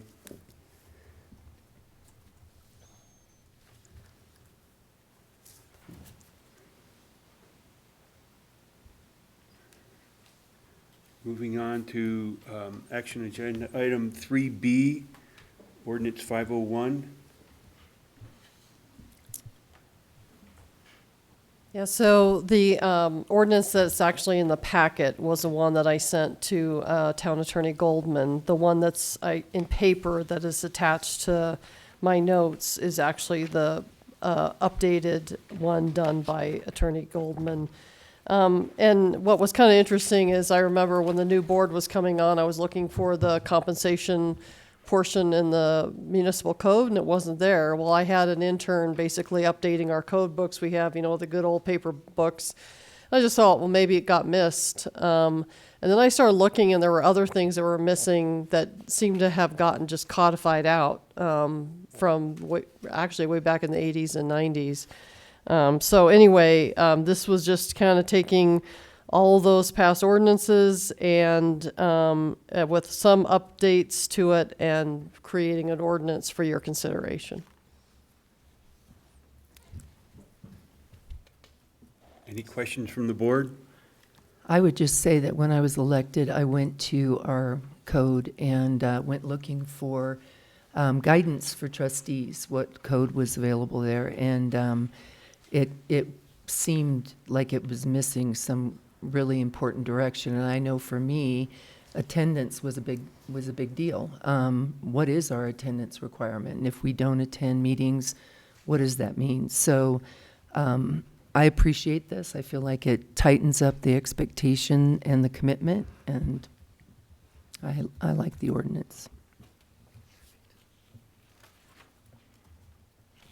Any other comments? Yeah, I think that people that on call, especially for their careers, sometimes have not the option to attend. And I think as long as they let either the mayor or the city staff know that something has happened out of their scope, that should be taken into consideration.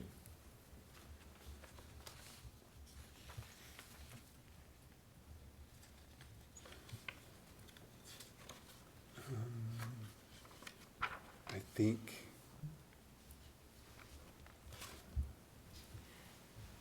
I believe yeah, that's it's- included, right? It is Yeah. included because it says, as long as it's a planned absence or emergency absence. Yeah. It's just when no one knows that someone's not going to be there for 3 in a row. Three consecutive. 3 consecutive, yeah, 3 in a row, Yeah. 3 consecutive.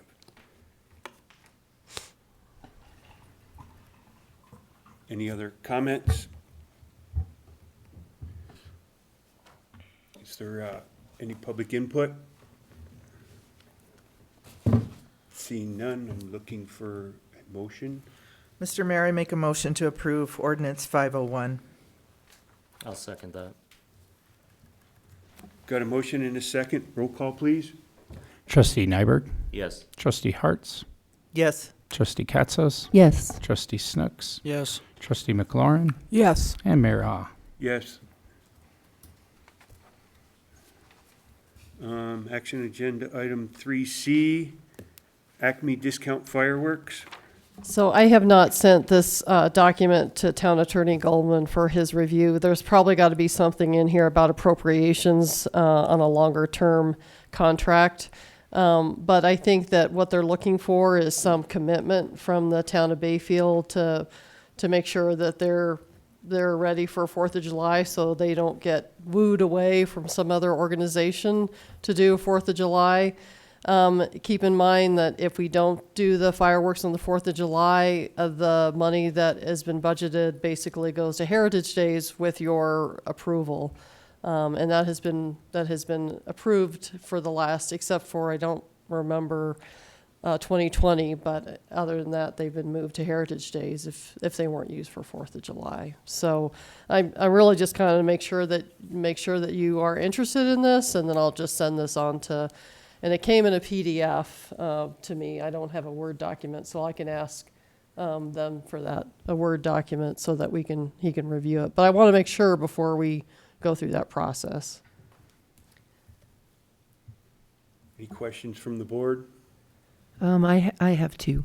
We've used Acme year in, year out. Is that right, Katie? They were the ones that I used that I signed a contract with when I first got here in 2020. Okay. As far as I can tell, that's all we have used, same company. Okay. And I did find an RFP when I was looking for the garbage RFP. I did find one that they sought contractors, and very honestly, they're reasonable. We've got some setup issues that we've tried to deal with. So I think we got a better handle on it this year. So, Does the state require safety reporting from firework companies?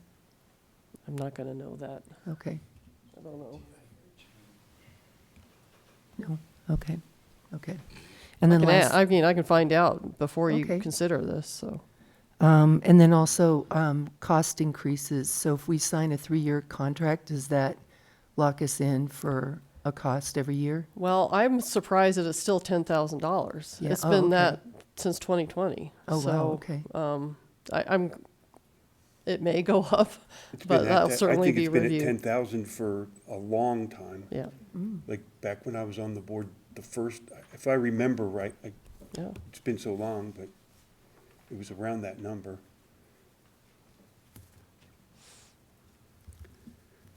Is there any public comment?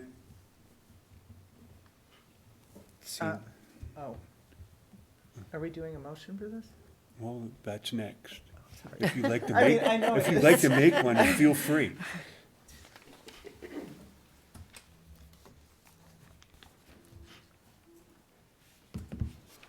You do need a motion.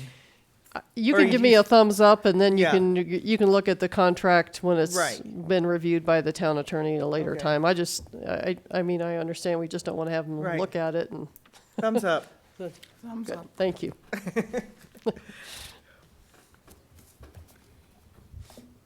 Moving on, approval of the minutes for June 17th, 2024.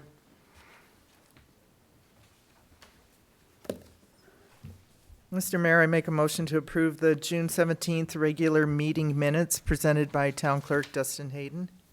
I second. Oh, there you go. Got a,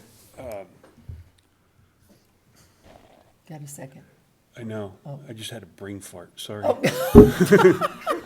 Roll call. I got a motion and a second. Is there any further discussion? Roll call, please. Trustee Nyberg, Trustee Hartz, Yes. Trustee Katzos, Yes. Trustee Snooks, Yes. Trustee McLaurin, Yes. and Mayor Ah. Abstain. Verify the attendance roster for June 25th, 2024 workshop.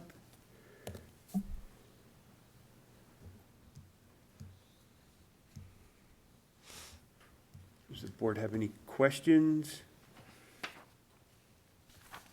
No? Any discussion? No? I'm looking for a motion. Oh. Madam Mayor, or, I'm sorry, Mr. Mayor. Sorry, same We're thing. going downhill fast, aren't we? Mr. Mayor, I make a motion that we approve the confirmation of attendance by agreeing that all listed were in attendance. I second. I got a motion and a second. Is there any discussion? Nope. Roll call, please. Trustee Nyberg, I abstain. Trustee Harts, Yes. Trustee Katzos, Yes. Trustee Snooks, Abstain. Trustee McLaurin, Yes. and Mayor Ah. Yes. Town manager report?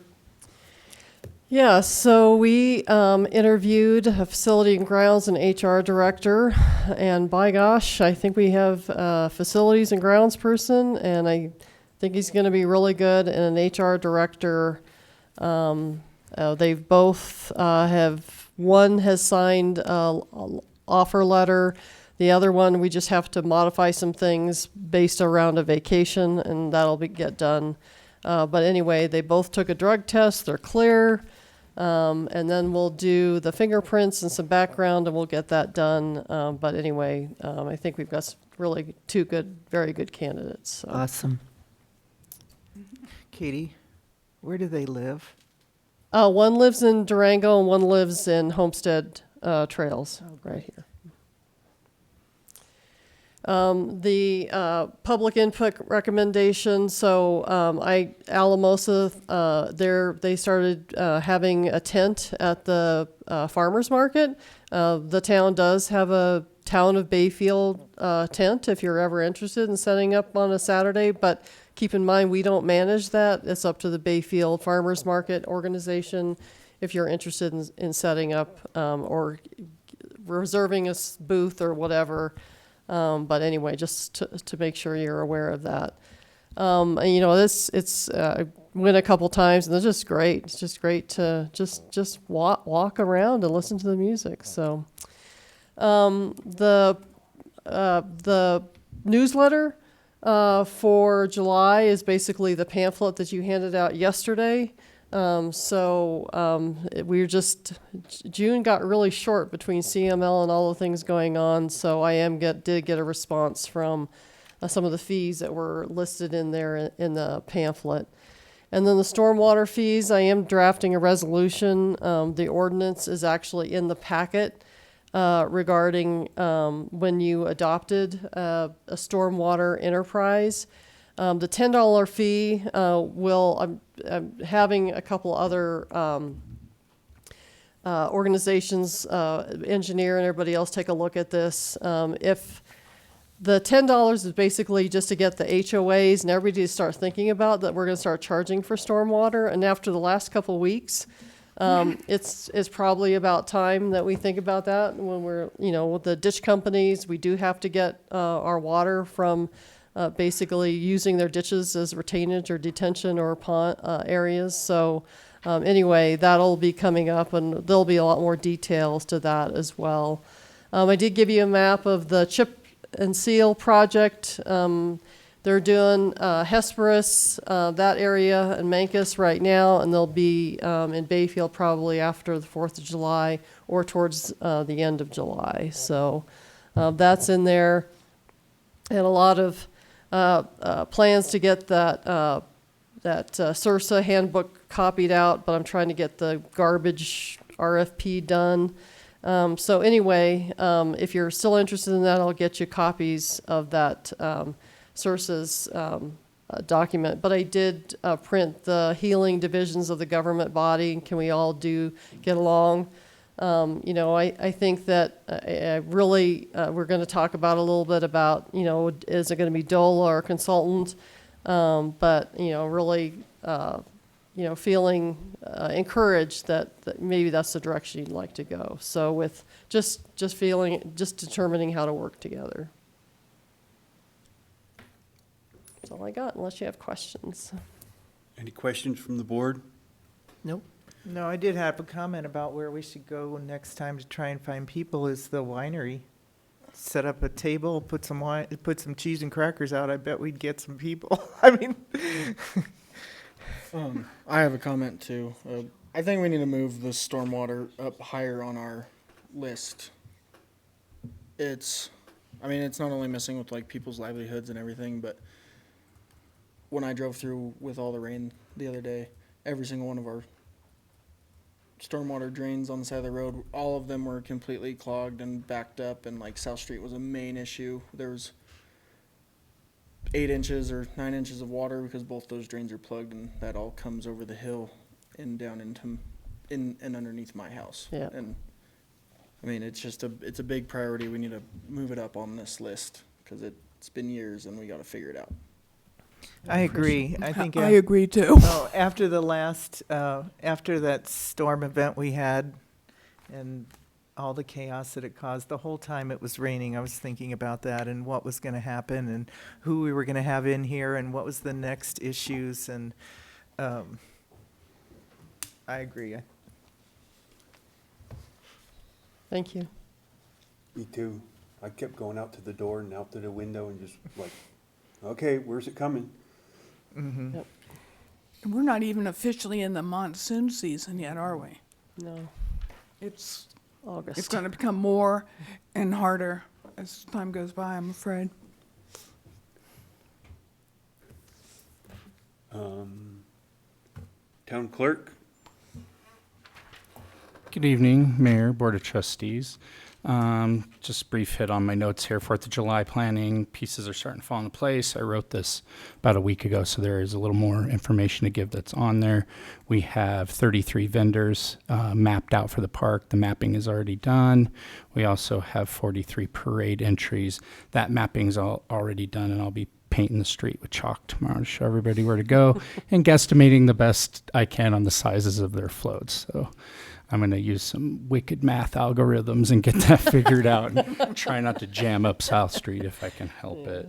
The good part of that is I'm going to be there with Katie directing the parade traffic, so I'm going to kind of be in my own mess. So, adult softball, it is canceled this week because of the park, but it is up and going. Haven't had any bad reports. Sounds like everybody's having fun. Sammy's Sodas approached Nicole and myself and Mark about getting in there, and that seems to be a success.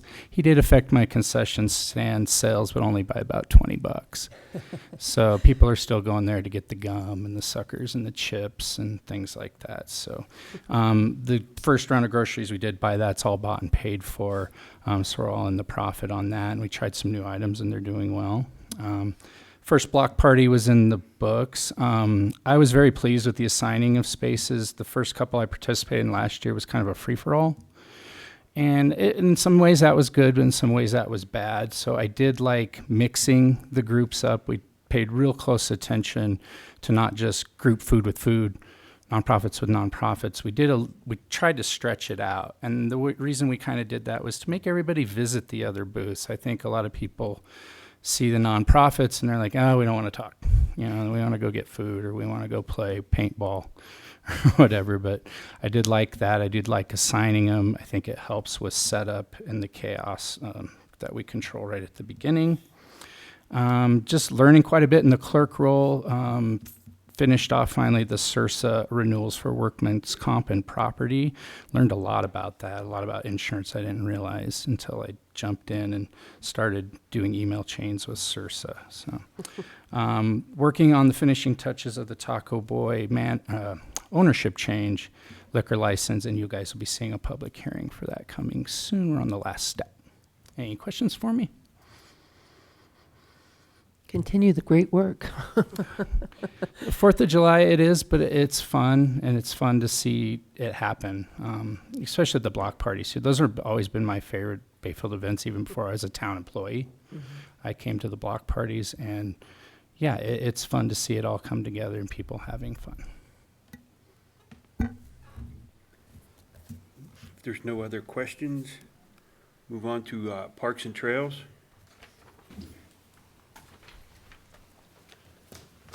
Good evening, Mr. Mayor, Board of Trustees. I'll just be quick with mine. Normal operations in parks. I want to point out that Ben and Joe has done a very thorough job in preparation for the 4th, getting the parks looking good for that celebration. Did a bunch of sprinkler repair here at Town Hall. Emilio's also continued with that, and now it's raining a bunch, so just in time. We did do a bunch of fire mitigation for the 4th of July based on, the outcome of last year. And then again, it's rained a bunch. Upper Pine did visit last Friday, and they were very pleased with what we did. So that was good. And they had no other issues or work that needed to be done. We did a bunch of clearing out behind the senior center and removed a bunch of trees and limbed them up and all the fuel that could be burned back there. Did some work at the Horseshoe Pit for the big tournament that they will be having. We did do some trail work. We are kind of lagging with trail work right now with everything we've had going on, getting ready for the 4th. We had one of the seniors that wanted to take his mom back there in a wheelchair, so we went back and widened that more so that he could do that with his mother. But we will be continuing trail work after the 4th of July. I enrolled one of our maintenance guys, Ben Melicon, in the certified playground inspection training, so he'll go to that in Broomfield in August. It's a 1-week course, and he'll be studying for that. It's a very hard course with a lot of information to obtain and test out on, so wishing him luck there. And as far as facilities, we had the walk-in freezer at the senior center repaired. I think it was a sensor or something, I can't remember, something minor, and that was repaired. And then we did get the light bulb change. I haven't noticed to see that it's coming on. I don't know if you have or not. I have been out. Okay. A to Z came and took care of that for us, so I'll try to look as we go out and make sure that is working. Yeah, that's kind of what we've been up to in parks, unless you got any questions for me. I would just like to say that I know that senior that reached out, and I appreciate you doing that for him and his mother, because Sure. she is Yeah, elderly. he was very, very kind about it. He wasn't, so yeah, we did it actually that day and got it all cleared out for him, so. I appreciate that. Great job. Yeah, thank you. Just one question. The certified playground inspection, does that include skate park? That does not. Okay. That is probably another training we're going to have to seek out. I am not trained in that either. I have reached out to skate park vendors and got the guidelines, the ASTM guidelines, just to kind of see what we needed to be doing at our skate park. So yes, that's something that I will be seeking out, and I'm not sure why the Colorado Parks doesn't include that, but I'll definitely look into that and see where we might find that training. Great, thank you.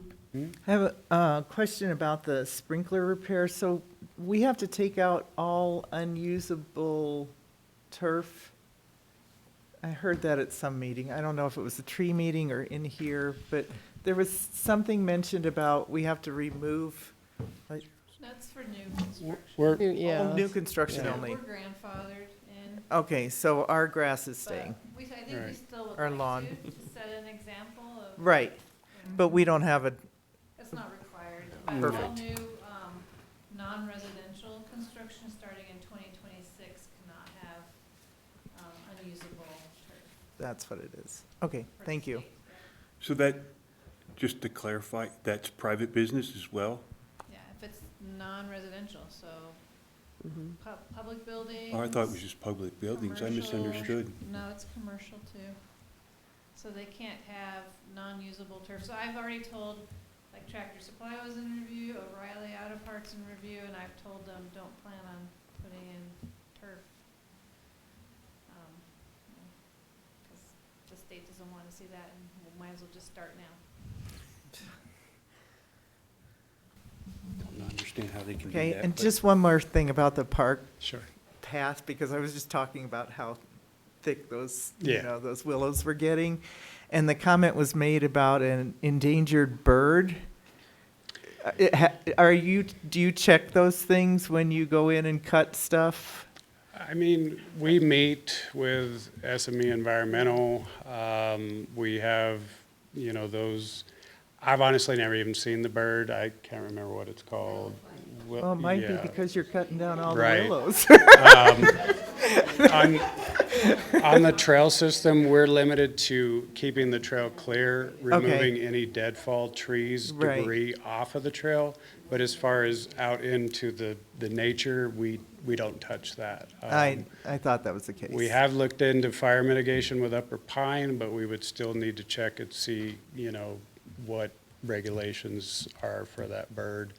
I asked when we met with SME last, and they really didn't have a lot of information on that. So I don't know who we contact that, but we kind of leave that alone to keep it natural.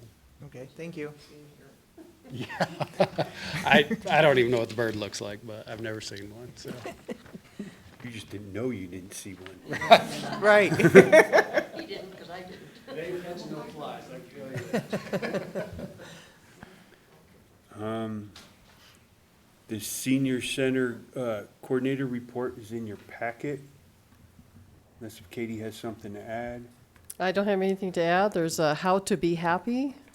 And it looks like they have sessions on today, the 16th and the 30th. So if you want to learn how to be happy, there's great programs down there. Katie, I just have one question. Is it acceptable, or is there any legalities with, say, one of our seniors volunteering to be the dishwasher in exchange for lunches? We did that at Archuleta County. The La Plata County handles that. Oh, okay. That is their Okay. their protocol. Okay. I was thinking that if it was, if a Bayfield senior could benefit by not having to pay for lunch and was willing to do the dishwashing, but. You'll have to have that conversation with Carrie, and then Okay. Carrie will have that conversation with the county, and then they provide that program. That is, that they are required to have a dishwasher. So Yeah. if they want to provide free lunch, then they should be for getting a dishwasher. Gotcha. Okay, thank you. Mhm. And then July 4th fireworks. Yep, well, they are planned and scheduled, so at dusk on July 4th. Any questions on that? No. Okay, moving on to the financial agenda, the June 2024 disbursements.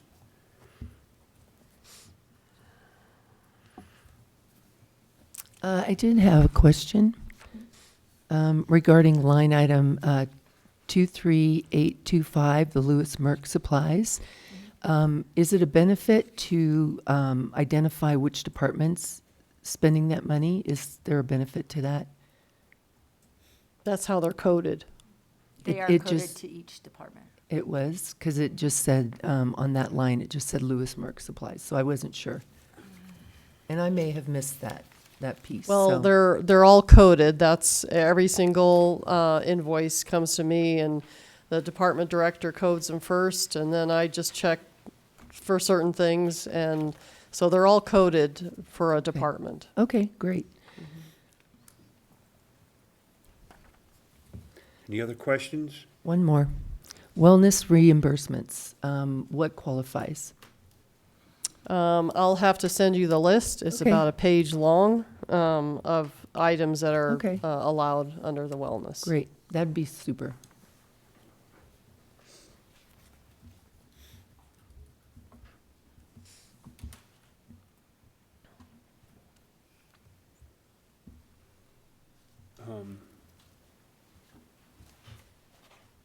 So we need to approve those disbursements, correct? You accept the June 2024 disbursements. I motion to accept the June 2024 disbursements. Second. Got a motion and I got an acceptance and a second. Any questions? Roll call, please. Trustee Nyberg, Yes. Trustee Harts. Yes. Trustee Katzos. Yes. Trustee Snooks. Yes. Trustee McLaurin. Yes. And Mayor Ah. Yes. Spillman approval for 2024. So this was, the contract was signed in 2022. There was actually a budget supplement in 2022 for Spillman. It was just recently, I want to say February, March, it was actually installed, and that's when they that's when we got the invoice to pay for it. So this will require your approval, and it's likely there's going to be a third quarter budget supplement to approve this, probably September or October, for the $36,117. But it's installed, so you'd have to, if you decide you don't want it, we'd have to take it back out. It is a dispatch system. So, and I'll let Chief explain how it's helping. I'm very familiar with Spillman. I've been using it for the 6 years prior to myself getting here. It allows the officers to self-dispatch from within the car. It also shows us the dispatch capabilities of everybody in the county. It shows us where every unit is, and if there's anybody near us, and if we need support, they can come support us, or if they're in Gem Village or Forest Lakes, we can see where they're at as well if they need our support. The system is very technical. It helps us with our evidence system. It keeps our evidence room in perfect working condition for audits and everything like that. It allows reporting to be case filed, and we're able to search by cases. We're able to search by personnel. We're also able to search by locations, addresses, and everything like that. So it's a very modern system for us to be a part of. And La Plata County and Durango has had this system for several years. And when I came on board last May, it was one of the assignments that I was given is to get us on Spillman as quickly as possible. And after a couple IT changeovers, we were able to finally get the system installed in March of this year. And we've worked out all the bugs. We got all the reporting systems worked out. We've got all this stuff. It's fully in play now, and we don't use the old system anymore.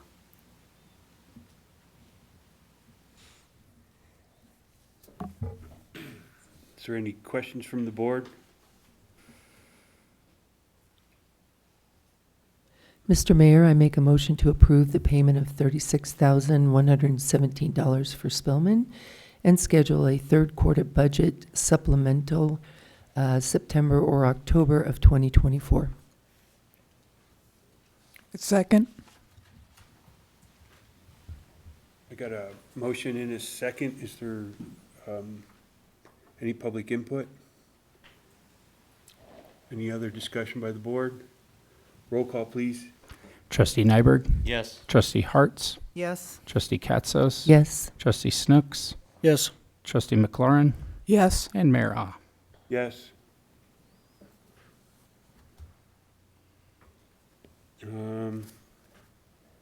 Next up is Chamber Block Parties and Heritage Days Sheep Trailing Partnerships.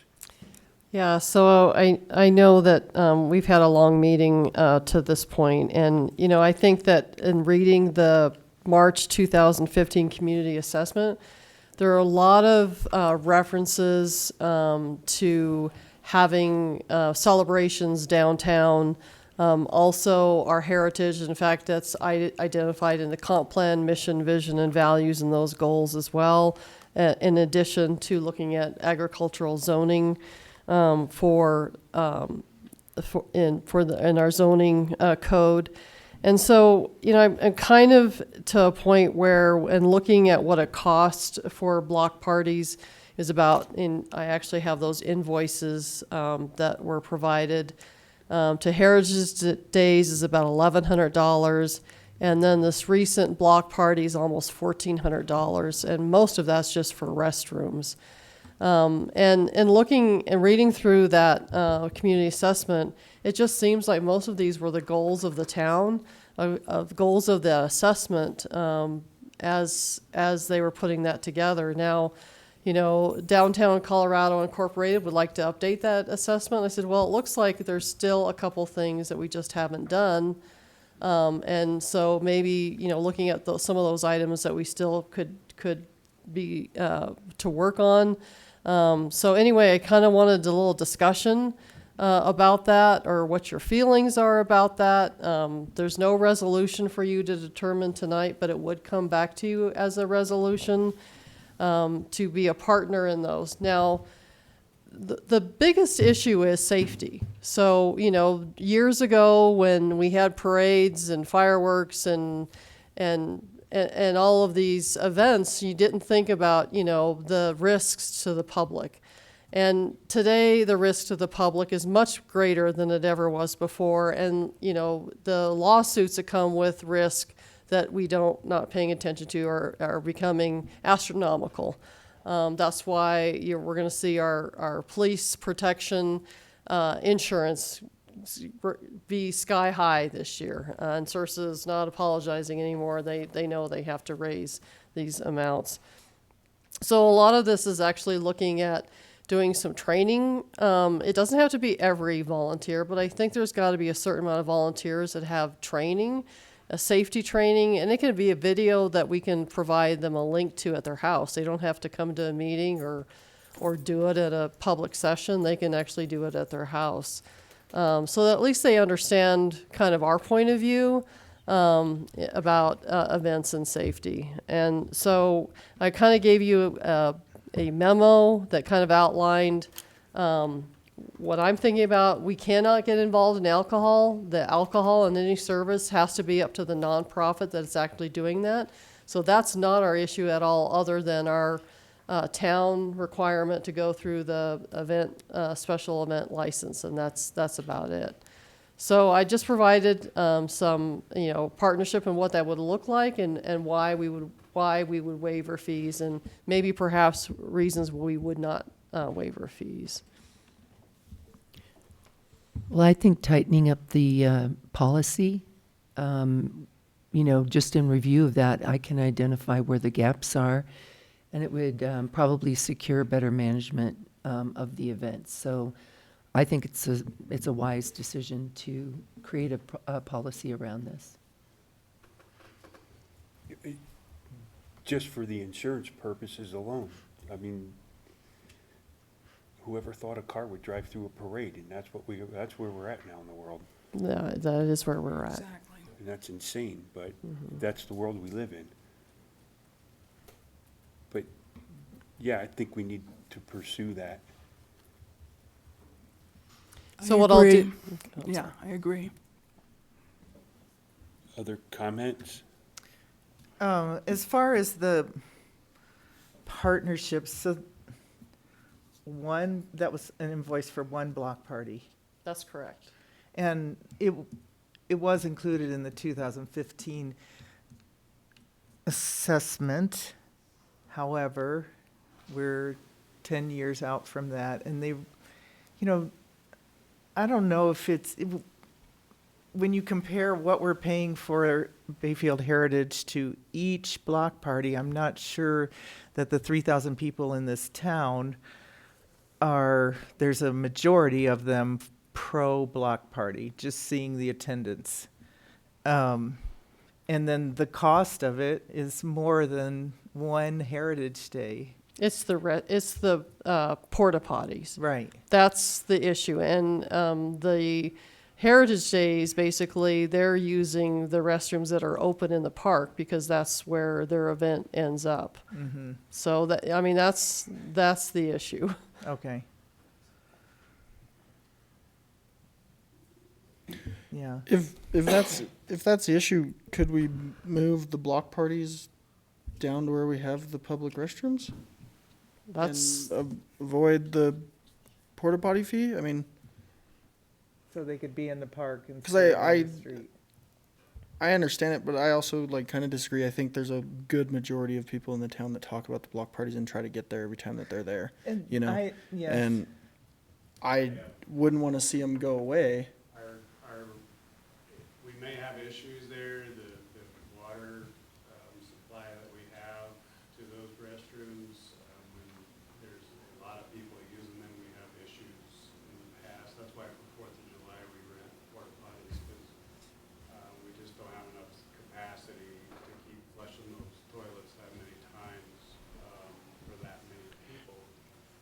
not saying it's impossible, but maybe an upgrade to our water supply to the. Do the public restrooms on like the softball nights, do they have an issue there They have, in the at past? times. Yeah. We haven't had any this year, but we have had some in the past. Last year, we had an issue, and it was something with the pressure tank. Mhm. We had it repaired and had no other issues, but we only have a 3/4 inch meter that feeds that restroom. So there's 4 or 5 toilets in the women's and 3 in the men's. So we have had issues, yeah.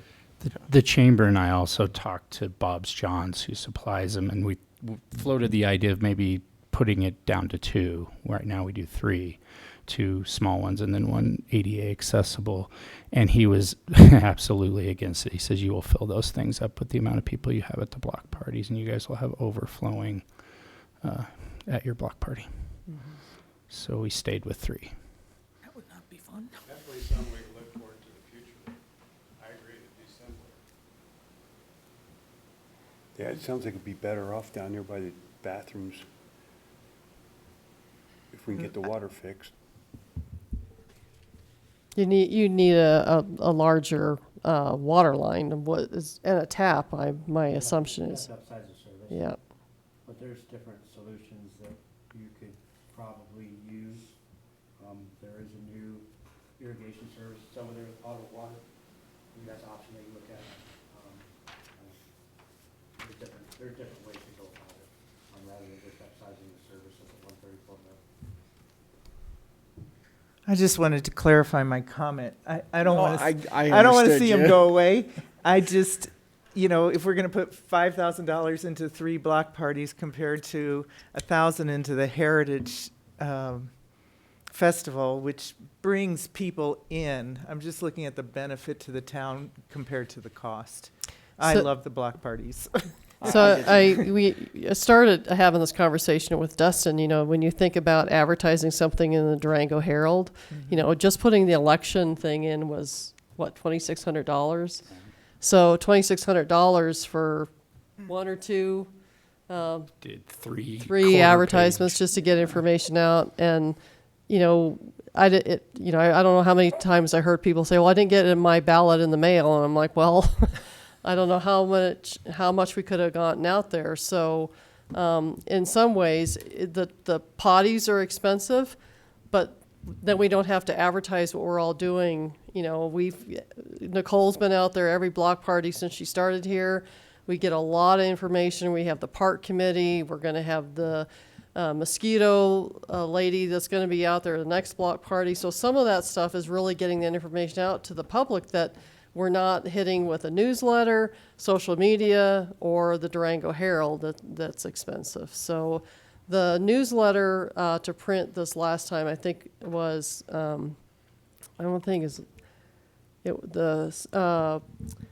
postage is going up. So all of that also costs money to get out on a monthly basis. And I still hear people say, well, I get the newsletter, but I don't read it. So anyway, when we're face to face with them, I think we had some really good conversations, especially this last time.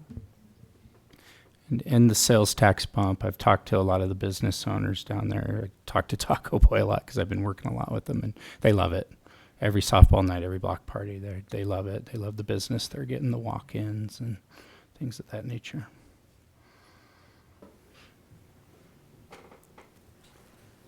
So something for a future agenda. Yes.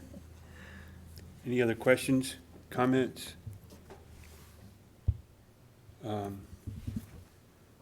The tabled strategic planning proposal? So that's been tabled twice. This is the 3rd time it's coming back, and at this point, I'm just asking that you reject the submittal by Amber Blake Consulting for now, and schedule July 23rd with the DOLA regional manager. And I think there's some concern that wouldn't be effective. And if it's not effective, I think that you can tell them and I can tell them that, maybe this isn't what we needed. But he is scheduled for the 23rd and 30th of July. And that would be your normal 6:30 meeting, and that's already, we're long into budget by the 30th, so.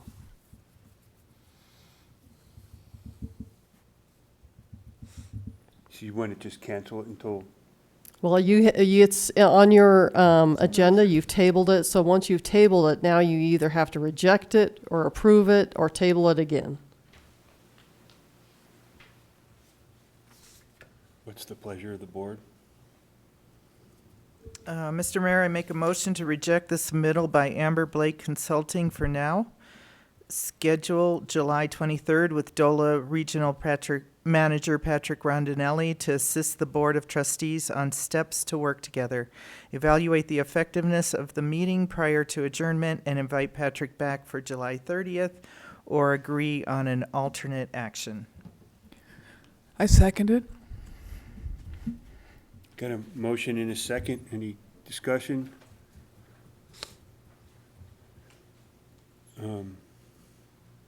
Roll call, please. Trustee Nyberg, Yes. Trustee Hartz, Yes? Trustee Katzos, Yes. Trustee Snooks, Yes. Trustee McLaurin, Yes. and Mayor Ah. Yes. Moving on to the senior center condenser replacement. Well, altitude backflow, they noticed that the condenser was about to fail. And in order to at least save a condenser by a manufacturer or vendor, he needed $3,000. And I said, well, save it. And if for some reason the board says no, we'll see what happens next. But it is a little over $4,600, I believe. I don't think that's right here. 49. Yeah, almost $5,000. We don't really have time to get other bids. So, this is within your authority just to approve, to proceed with the purchase and installation of the senior center condenser. This is the same person that repaired the walk-in freezer, so that's when this came to their attention when they were making that repair. Just had one question, is why did they tell us, did it just wear out, or was there something else that exacerbated the failure of the condenser? Just age? They wear out and then cotton plugs them up and makes them work a little harder. Yeah, I thought you had mentioned that, do they need to be cleaned more often or something like that with the cottonwood stuff? Currently, I have our temporary facilities, blowing them out every other day. Oh, wow. Yeah, there's like a couple cottonwoods right above it, isn't there? Yeah, and they were really glowing the last month. Yeah. Mm-hmm. Any other questions from the board? Looking for a motion. I'd make a motion to proceed with the purchase and installation of the senior center condenser with a future budget supplement if general fund expenditures are exceeded in the expected to exceed budget as a result of this project. I'll second that. Motion and second, any discussion? Roll call, please. Trustee Nyberg, Yes. Trustee Hartz, Yes? Trustee Katzos, Yes. Trustee Snooks, Yes. Trustee McLaurin, Yes. and Mayor Ah. Yes.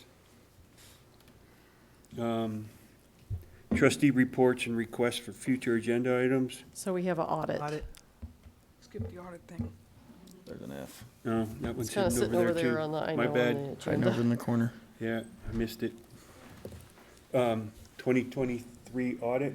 So everyone got a printed copy of the audit. There's also a link if you want to go to the link. And so I've always felt that it's good fiduciary responsibility for the board to have this to review for a couple weeks before you actually approve it. So tonight, we're just asking you to accept it. So you accept it and you have that opportunity to review it. And then, and I and the finance director and finance tech will all be reviewing it at the same time and come back with any issues that we believe that need to be corrected. Kelly Jones with Hinton and Burdick will also do a presentation with a little more information, kind of more color and graphs and things like that to kind of help you understand where we were in 2023. So tonight, we're just asking you to accept it. And I'm so happy to be doing this before September or October, because it is due to the state by the 30th of July. So if you decide not to approve it on the 16th, you do have a work session, and I will just have to create a special meeting agenda at a later time, so. Any questions from the board? Mr. Mayor, I make a motion to accept the 2023 audit. A second. Got a motion and a second. Any further discussion? Roll call, please. Trustee Nyberg, Yes. Trustee Harts, Yes. Trustee Katzos, Yes. Trustee Snooks, Yes. Trustee McLaurin, Yes. and Mayor Ah. Yes. Moving on to the trustees' reports and requests. I don't have anything. I was out of town.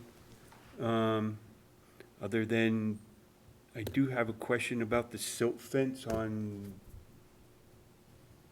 Mustang. Is there one installed down there? They do have a current stormwater permit, that's in there, but we've had other complaints from,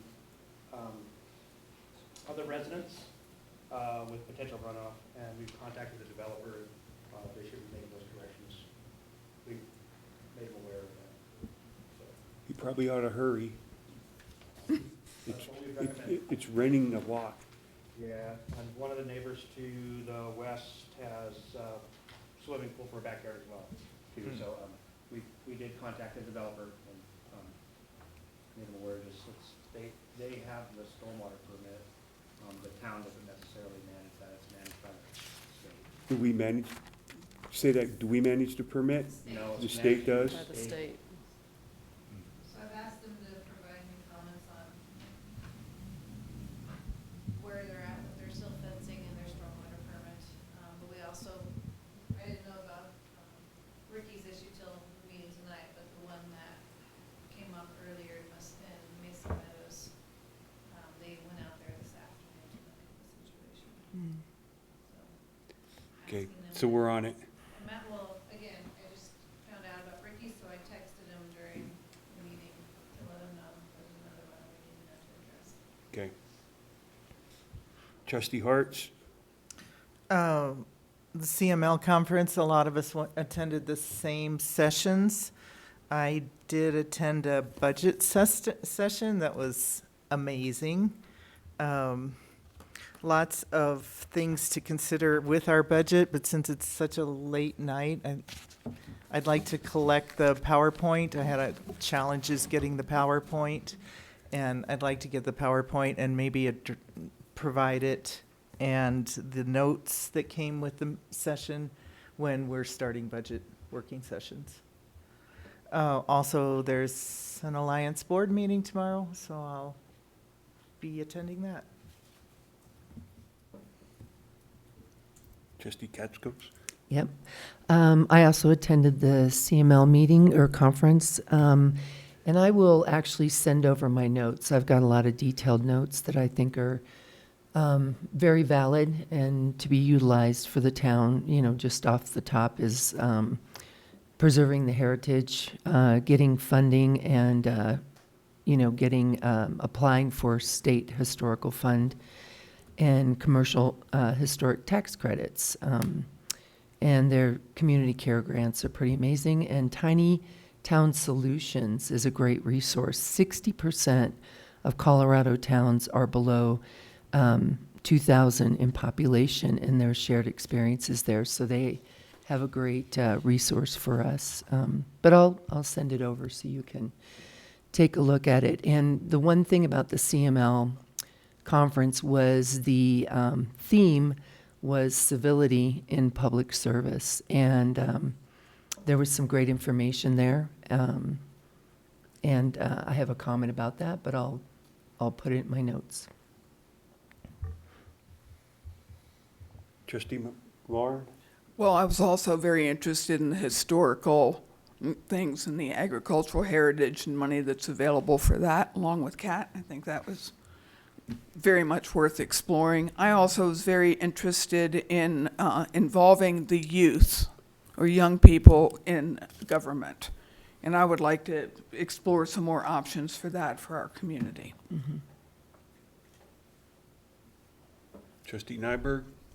I attended the Southwest TPR, and they just gave an update of all their major roads that they're doing, the outside of Mancus, Pagosa, and they're supposed to open up the highway to the future in the next 10 days or so. Nothing on the signal or anything on East Bayfield. And Trustee Snooks? No updates, but I would like to request that in our future agenda items that we do put stormwater on there, just so we can have a discussion about it and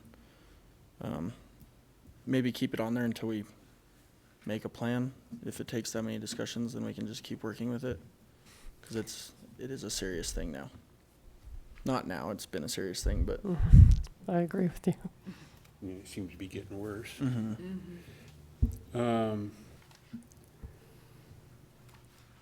Upcoming dates of interest are on your agenda. And at this point, if there's not anything further, I'd like to adjourn this meeting at 9:11.